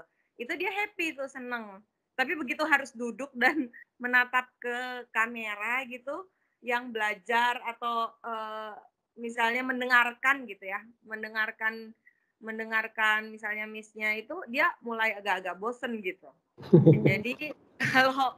Jadi karena 3 anak jadi responnya beda-beda gitu. Iya. Kalau yang nomor 1, nomor 2 itu so far udah jalan sendiri, udah oke gitu. Tapi kalau yang nomor 1 itu memang harus mamanya berada di sampingnya dia terus untuk jaga moodnya gitu, jaga pergerakannya juga gitu. Nanti karena kalau dia udah mulai bosan sedikit, bisa tuh ntar dia panjat tempat tidurnya, lari balik lagi. Ya saya orang tua kadang-kadang karena saya tahu anak saya yang nomor 3 ini lebih kinestetik gitu, jadi maksudnya ya udah ketika dia memang harus butuh waktu untuk gerak, saya biarin aja gerak dulu. Tapi saya kasih bilang ya harus kembali lagi untuk pay attention, untuk duduk, diam dan mendengarkan gitu, atau untuk mengerjakan tugas.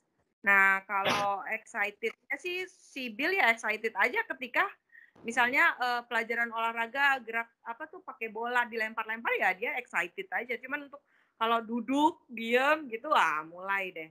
Kalau yang kelas 4 dan kelas 2 sih so far baik-baik aja ya, nggak ada masalah yang berarti. Mereka juga udah paham bahwa mereka paham bahwa harus submit tugas, due date-nya tanggal segini, jadi malah paham kewajiban gitu. Baik, terima kasih. Nah, tadi kan kita sudah sama-sama mendengarkan ya, Miss Yesi, respon dari setiap anak itu beda-beda selama pembelajaran online ini ya, Miss ya. Nah, mungkin dari Ibu, ya gimana Ibu? Tadi saya mau tambahin, jadi ya betul, itu mandiri. Ya, jadi kelebihannya itu memang mandiri. Ya. Terus anak-anak ini jadi lebih merasa punya tanggung jawab terhadap tugas-tugasnya, karena mereka ada due date kan di situ gitu. Jadi di situ sih memang akhirnya itu yang kita matengin lagi. Jadi di situ udah konsepnya udah pasti harus tanggung jawab sendiri gitu. Itu dengan belajar aplikasinya juga Microsoft Teams ini. Jadi sangat memfasilitasi anak-anak itu untuk, ini kan enak banget aplikasi ini tuh, ada semua di dalam. Terus saya juga jadi punya kesempatan untuk ngajarin mereka belajar lebih sistematis gitu. Jadi dengan adanya si daring ini, sistematisnya jadi bisa jalan gitu aja.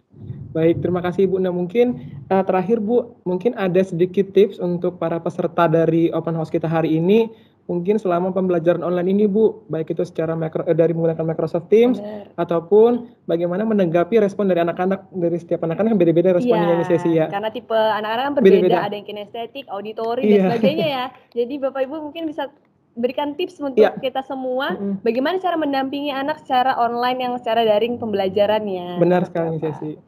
Silakan Ibu Teresia. Iya. Kalau dari saya sendiri sih, ya betul tadi kita lihat-lihat anaknya. Kalau memang harus didampingi, kita dampingi secara langsung. Atau kalau yang orang tuanya mungkin bekerja, kita bisa ikut online juga sebagai attendee. Walaupun nggak bisa full ya, tapi at least kita tahu ada tugas apa. Terus yang berikutnya itu kita review daily. Jadi hari ini ada tugas apa, kita review, kita lihat langsung di assignment. Terus kalau saya sih, saya biasa minta mereka untuk nge-request ke OneNote atau tulis manual sih di buku, bisa juga begitu. Jadi diringkas sendiri tugasnya apa. Nah, terus mereka mengerjakan sendiri kecuali mereka butuh bantuan, baru saya bantu. Nah, setelah mereka ngerjain, sebelum mereka submit, itu harus saya cek dulu. Kalau saya begitu, jadi ceritanya approval. Jadi ini ceritanya udah bisa atau belum, udah betul atau belum. Nah, kalau misalnya memang mereka ternyata masih salah, di situ kita bisa ngajarin dan kita jadi bisa tahu mereka tuh nggak ngertinya di mana.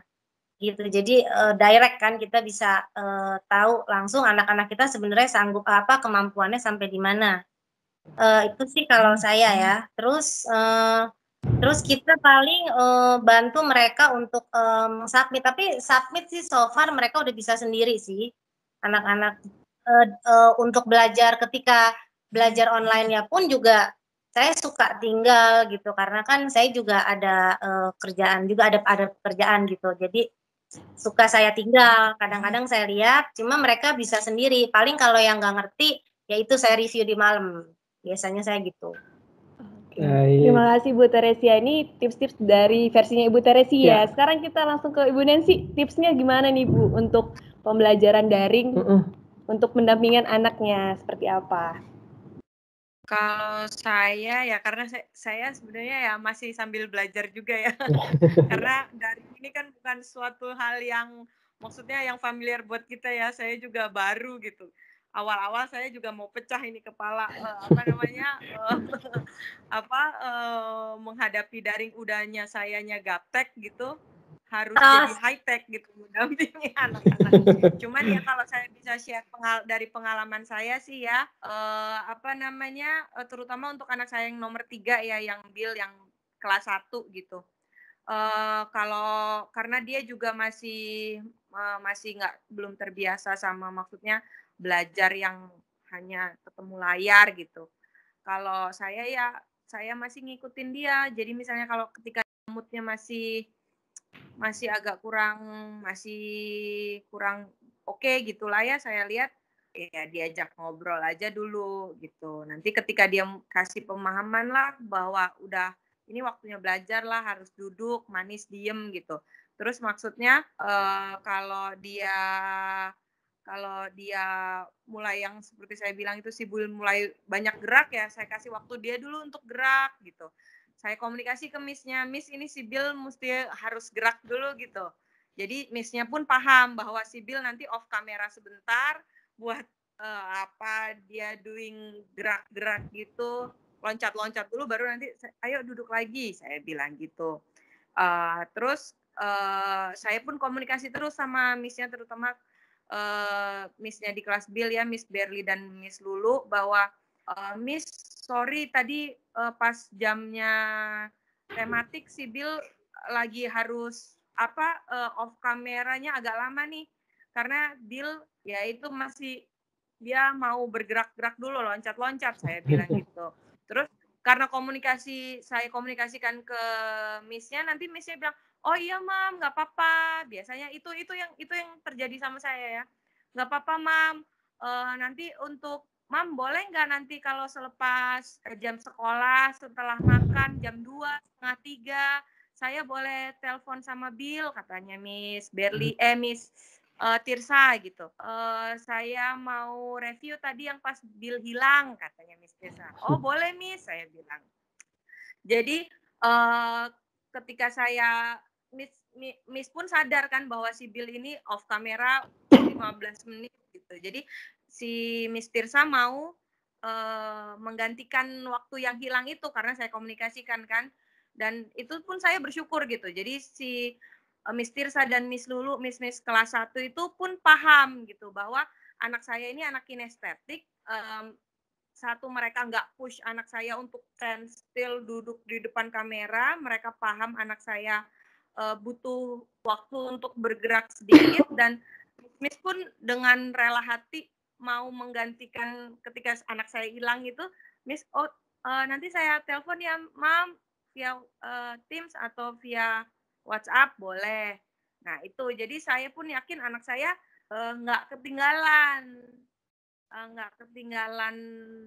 pelajaran yang harus dia pelajari gitu. Bahkan Bill juga punya problem yang sama untuk membaca gitu.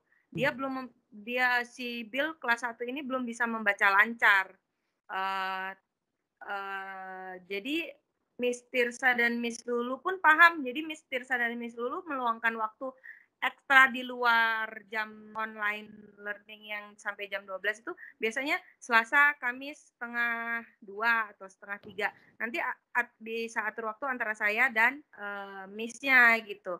Mam, boleh nggak saya setengah 3 telepon Bill lagi untuk yang tadi Bill jam pelajaran bahasa Indonesia untuk belajar membaca. Ya saya menyambut dengan baik banget gitu kan, Miss. Itu sih, jadi kalau pembelajaran online untuk nanti yang orang tua baru anaknya mau masuk kelas 1, kalau saran dari saya lebih banyak komunikasi ke Miss-nya gitu, ke teacher-nya. Nanti karena komunikasi antara kita orang tua dan guru itu nanti membantu banget untuk selama pembelajaran online anak gitu. Itu karena Miss-nya pun pasti memfasilitasi, dan kalau apalagi kalau kita orang tua juga sering komunikasi gitu. Jadi pasti bisa lah, pasti ada jalan lah selama online learning ini. Jadi nggak perlu khawatir banget. Itu sih, Miss. Baik. Kalau yang kelas 4 dan kelas 2 kan karena mereka udah biasa sendiri, udah mulai mandiri, ya saya lihat ya nggak ada kendala, baik-baik aja, juga udah mulai bisa dilepas gitu sih. Baik, terima kasih Ibu Nancy, terima kasih juga Bu Teresia untuk cerita pengalamannya ya Miss ya, selama anaknya bersekolah di SDK Harapan Bangsa. Nah Bapak dan Ibu, kali ini kita akan mendengarkan presentasi ya Miss ya. Benar banget. Nanti kita akan mendengarkan pemaparan mengenai program-program yang ada di SDK Harapan Bangsa Balikpapan ya Miss ya. Sebelumnya terima kasih buat Ibu Teresia dan Ibu Nancy buat testimoninya kita pada pagi hari ini. Semoga itu bermanfaat juga buat para peserta Open House hari ini. Baik, semoga sehat selalu dan tetap diberikan kekuatan ya untuk bisa menghadapi pandemi ini. Benar sekali Miss Yesi. Nah nanti setelah presentasi Miss Yesi, kita juga akan ada membuka ruang konsultasi untuk Bapak dan Ibu jika nanti ada yang masih ingin ditanyakan Miss Yesi mengenai program-program dari Sekolah SDK Harapan Bangsa. Iya, tapi sebelumnya Mister, kita memberikan informasi nih bagi Bapak Ibu yang anaknya ingin mendaftarkan di Harapan Bangsa, kita akan memberikan benefit yang luar biasa tentunya di hari ini Mister. Apa saja Mister ya? Jadi selama Bapak Ibu Open House ini, nanti kalau mau melakukan pendaftaran itu kan bisa ya Miss Yesi ya. Nanti akan mendapatkan benefit tambahan yaitu voucher cashback 300.000 sama nanti bisa untuk mengikuti Lucky Draw Miss Yesi. Wah, luar biasa ya. Dan bagi peserta untuk Open House yang sudah buat janji temu dengan psikolog kita, nanti setelah sesi ini nanti akan bertemu langsung di room-room yang sudah nanti disediakan. Benar sekali Miss. Wah, ternyata kita masih punya beberapa kegiatan yang menarik dan spesial nih Miss Yesi ya selama waktu ke depannya. Tapi namun sayangnya waktu kita harus berakhir sampai di sini Miss Yesi sebagai host. Iya, benar banget Mister. Baik, nggak apa-apa Mister, tapi tetap kita ingatkan kembali untuk Bapak Ibu bisa mengikuti protokol kesehatan, tetap memakai masker, jaga jarak minimal 1 meter, kemudian selalu mencuci tangan sebelum dan setelah melakukan aktivitas. Benar sekali Miss Yesi. Saya Mr. Jansen. Saya dengan Miss Yesi. Besar harapan kami agar anak Bapak dan Ibu bisa bergabung bersama kami di SDK Harapan Bangsa untuk kita sama-sama Bertumbuh, bergerak, berdampak, sekolah karya di harapan bangsa. Silakan. Ya, terima kasih Mr. Jansen dan Miss Yesi. Selamat siang Bapak Ibu semuanya. Perkenalkan, saya Miss Adis, saya selaku Education Consultant untuk area SD di SDK Harapan Bangsa. Bapak Ibu, saya ucapkan terima kasih yang sebesar-besarnya karena atas kesediaan Bapak Ibu yang sedari pagi tadi hingga di sesi yang presentasi ini Bapak Ibu masih tetap setia untuk mengikuti sesi virtual open house kami. Pada hari ini keberadaan Bapak Ibu di virtual open house ini bukanlah suatu kebetulan ya Bapak Ibu. Sudah pasti Bapak Ibu ingin mengetahui mengenai informasi pendidikan lanjutan bagi anak-anak Bapak Ibu yang ada di rumah. Nah, Bapak Ibu, bicara mengenai pendidikan, sudah pasti Bapak Ibu ingin sekali agar anak-anaknya mendapatkan pendidikan yang baik, pendidikan yang layak untuk masa depan anak-anak Bapak Ibu. Misalnya saja nih maminya Jonah, pasti senang ya Bu ya ketika nanti melihat Jonah tumbuh menjadi anak yang berkarakter, tumbuh menjadi pribadi yang menyenangkan, dan juga bisa memaksimalkan potensinya.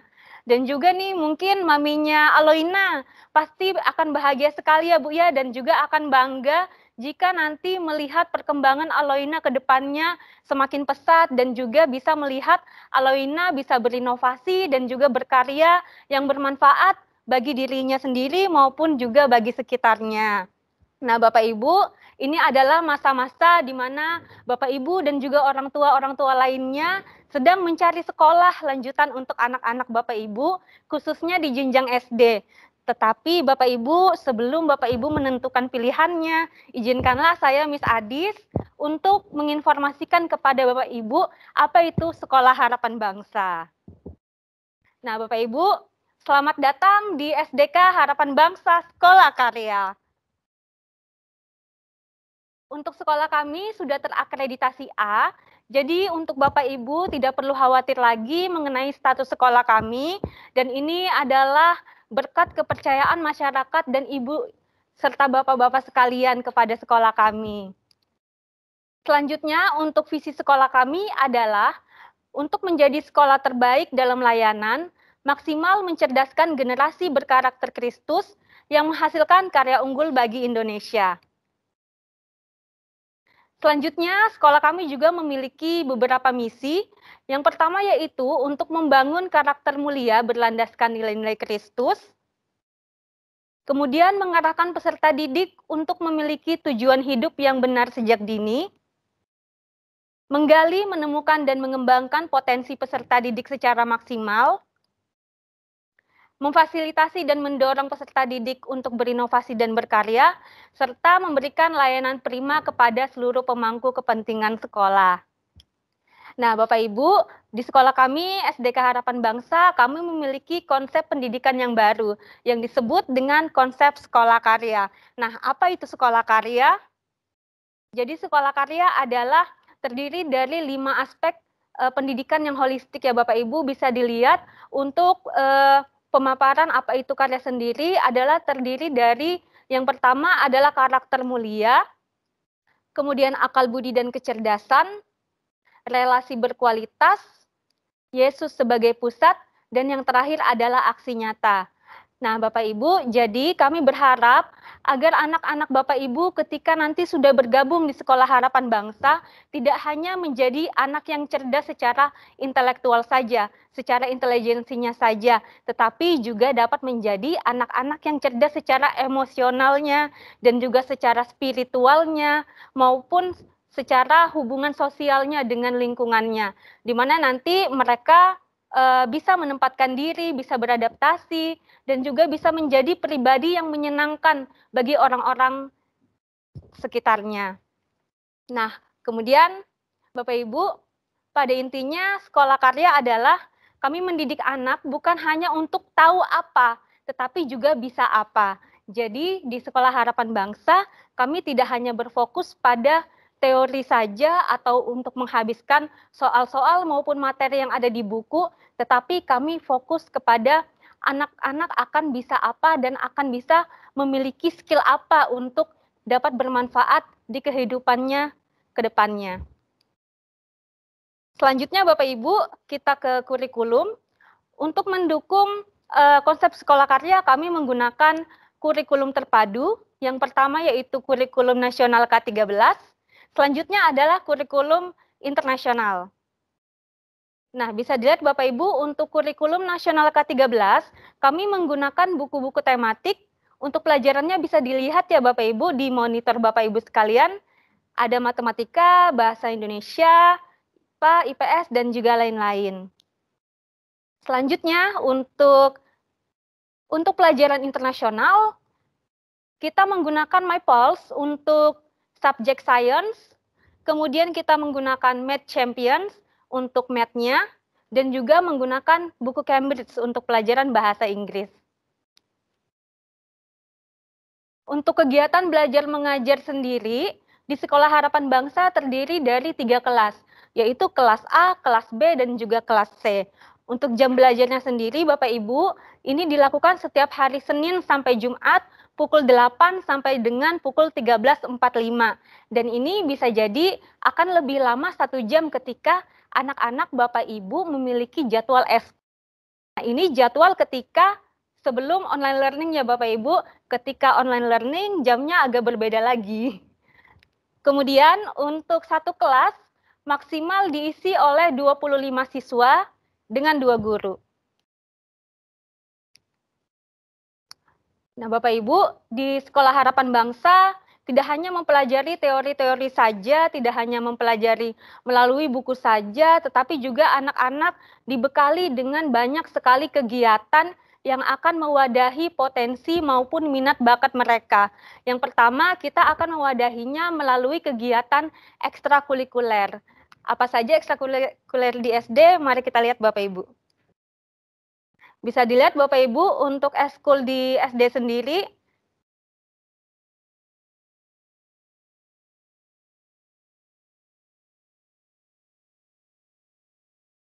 Nah, khusus untuk eskul futsal dan juga renang, ini dilakukan di luar Sekolah Harapan Bangsa. Jadi nanti Bapak Ibu saat masuk ke SDK Harapan Bangsa bisa memilih kira-kira yang mana eskul yang tepat sesuai dengan minat bakat anak-anak Ibu. Selanjutnya kita beralih ke kegiatan siswa. Yang pertama, kita ada kegiatan career fair. Nah, tadi sudah di sounding ya Bapak Ibu ya oleh Miss Ami, bahwa di sekolah kami ada kegiatan career fair, di mana nanti pihak sekolah akan mendatangkan orang-orang yang memiliki profesi seperti dokter, seperti pemadam kebakaran, polisi, tentara, dan juga lain-lain. Jadi ini tujuannya agar nanti anak-anak bisa mengenal lebih banyak profesi ke depannya dan juga bisa memiliki gambaran kira-kira nanti ke depannya mereka ingin menjadi seperti apa. Nantinya untuk orang-orang yang kami undang ini akan memberikan materi kepada siswa-siswa dan juga bercerita mengenai profesi mereka sehari-harinya bagaimana. Selanjutnya kita juga ada kegiatan field trip dan juga karakter fest. Untuk event sekolahnya, kami ada kegiatan Paskah, kemudian ada Natal, dan juga Kidspreneur. Nah, Bapak Ibu, untuk kegiatan Kidspreneur ini adalah event yang menjadi wadah bagi anak-anak untuk bisa mereka saling unjuk bakat dan juga berkompetisi serta berinovasi dan berkarya.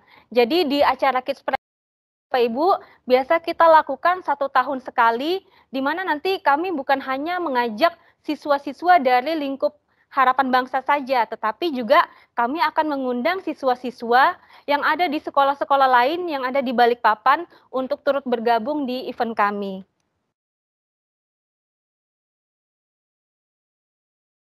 Selanjutnya kami juga punya program sekolah. Di Harapan Bangsa bukan hanya siswa-siswa saja yang ingin kami bangun Bapak Ibu, tetapi juga orang tuanya.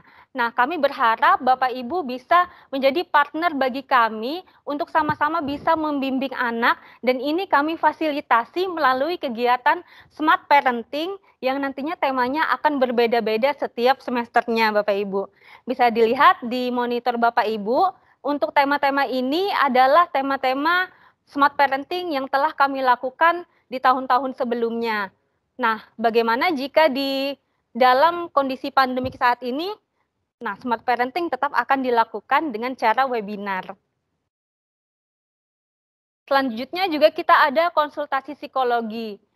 Nantinya ketika anak Bapak Ibu telah bergabung di Sekolah Harapan Bangsa, Bapak Ibu memiliki kesempatan untuk melakukan konsultasi dengan psikolog sekolah kami, Bapak Rio Dwi Setiawan. Untuk jadwal konsultasinya sendiri ada di setiap hari Rabu sampai dengan hari Kamis pukul 8 sampai 6 sore. Nah, Bapak Ibu, untuk siswa-siswa di Harapan Bangsa banyak sekali mengikuti event-event, lomba-lomba, dan juga kegiatan-kegiatan bukan hanya di dalam sekolah saja, tetapi juga kegiatan-kegiatan di luar sekolah. Nah, dari kegiatan-kegiatan tersebut, anak-anak kita juga banyak yang meraih beberapa prestasi dengan memenangkan lomba, ada yang dari tingkat internasional, dan juga tingkat kota maupun nasional. Nah, Bapak Ibu, dari pemaparan saya sebelumnya tadi, mungkin dari Bapak Ibu bertanya-tanya kira-kira apa saja sih syarat-syarat untuk mendaftarkan anak Bapak Ibu menjadi siswa di SDK Harapan Bangsa. Nah, untuk syaratnya sendiri, yang pertama adalah anak-anak wajib berusia 6 tahun per 1 Juli 2021 untuk yang mau masuk di tahun ajaran 2021 ke depannya nanti. Kemudian nanti bisa melanjutkan untuk pembelian formulir dan ke tahapan-tahapan selanjutnya. Nah, kemudian bagaimana dengan yang belum genap berusia 6 tahun per 1 Juli 2021? Nah, Bapak Ibu, anak-anak Bapak Ibu masih memiliki kesempatan untuk bisa mendaftar di SDK Harapan Bangsa dengan melalui prosedur observasi usia kurang yang nantinya akan dilakukan oleh tim psikolog kami. Dan sekali lagi saya ucapkan terima kasih atas kesediaan Bapak Ibu yang masih turut setia bergabung di sesi virtual open house hingga saat ini. Kami berharap agar anak-anak Bapak Ibu bisa bersama-sama bertumbuh, bergerak, berdampak, sekolah karya di Harapan Bangsa.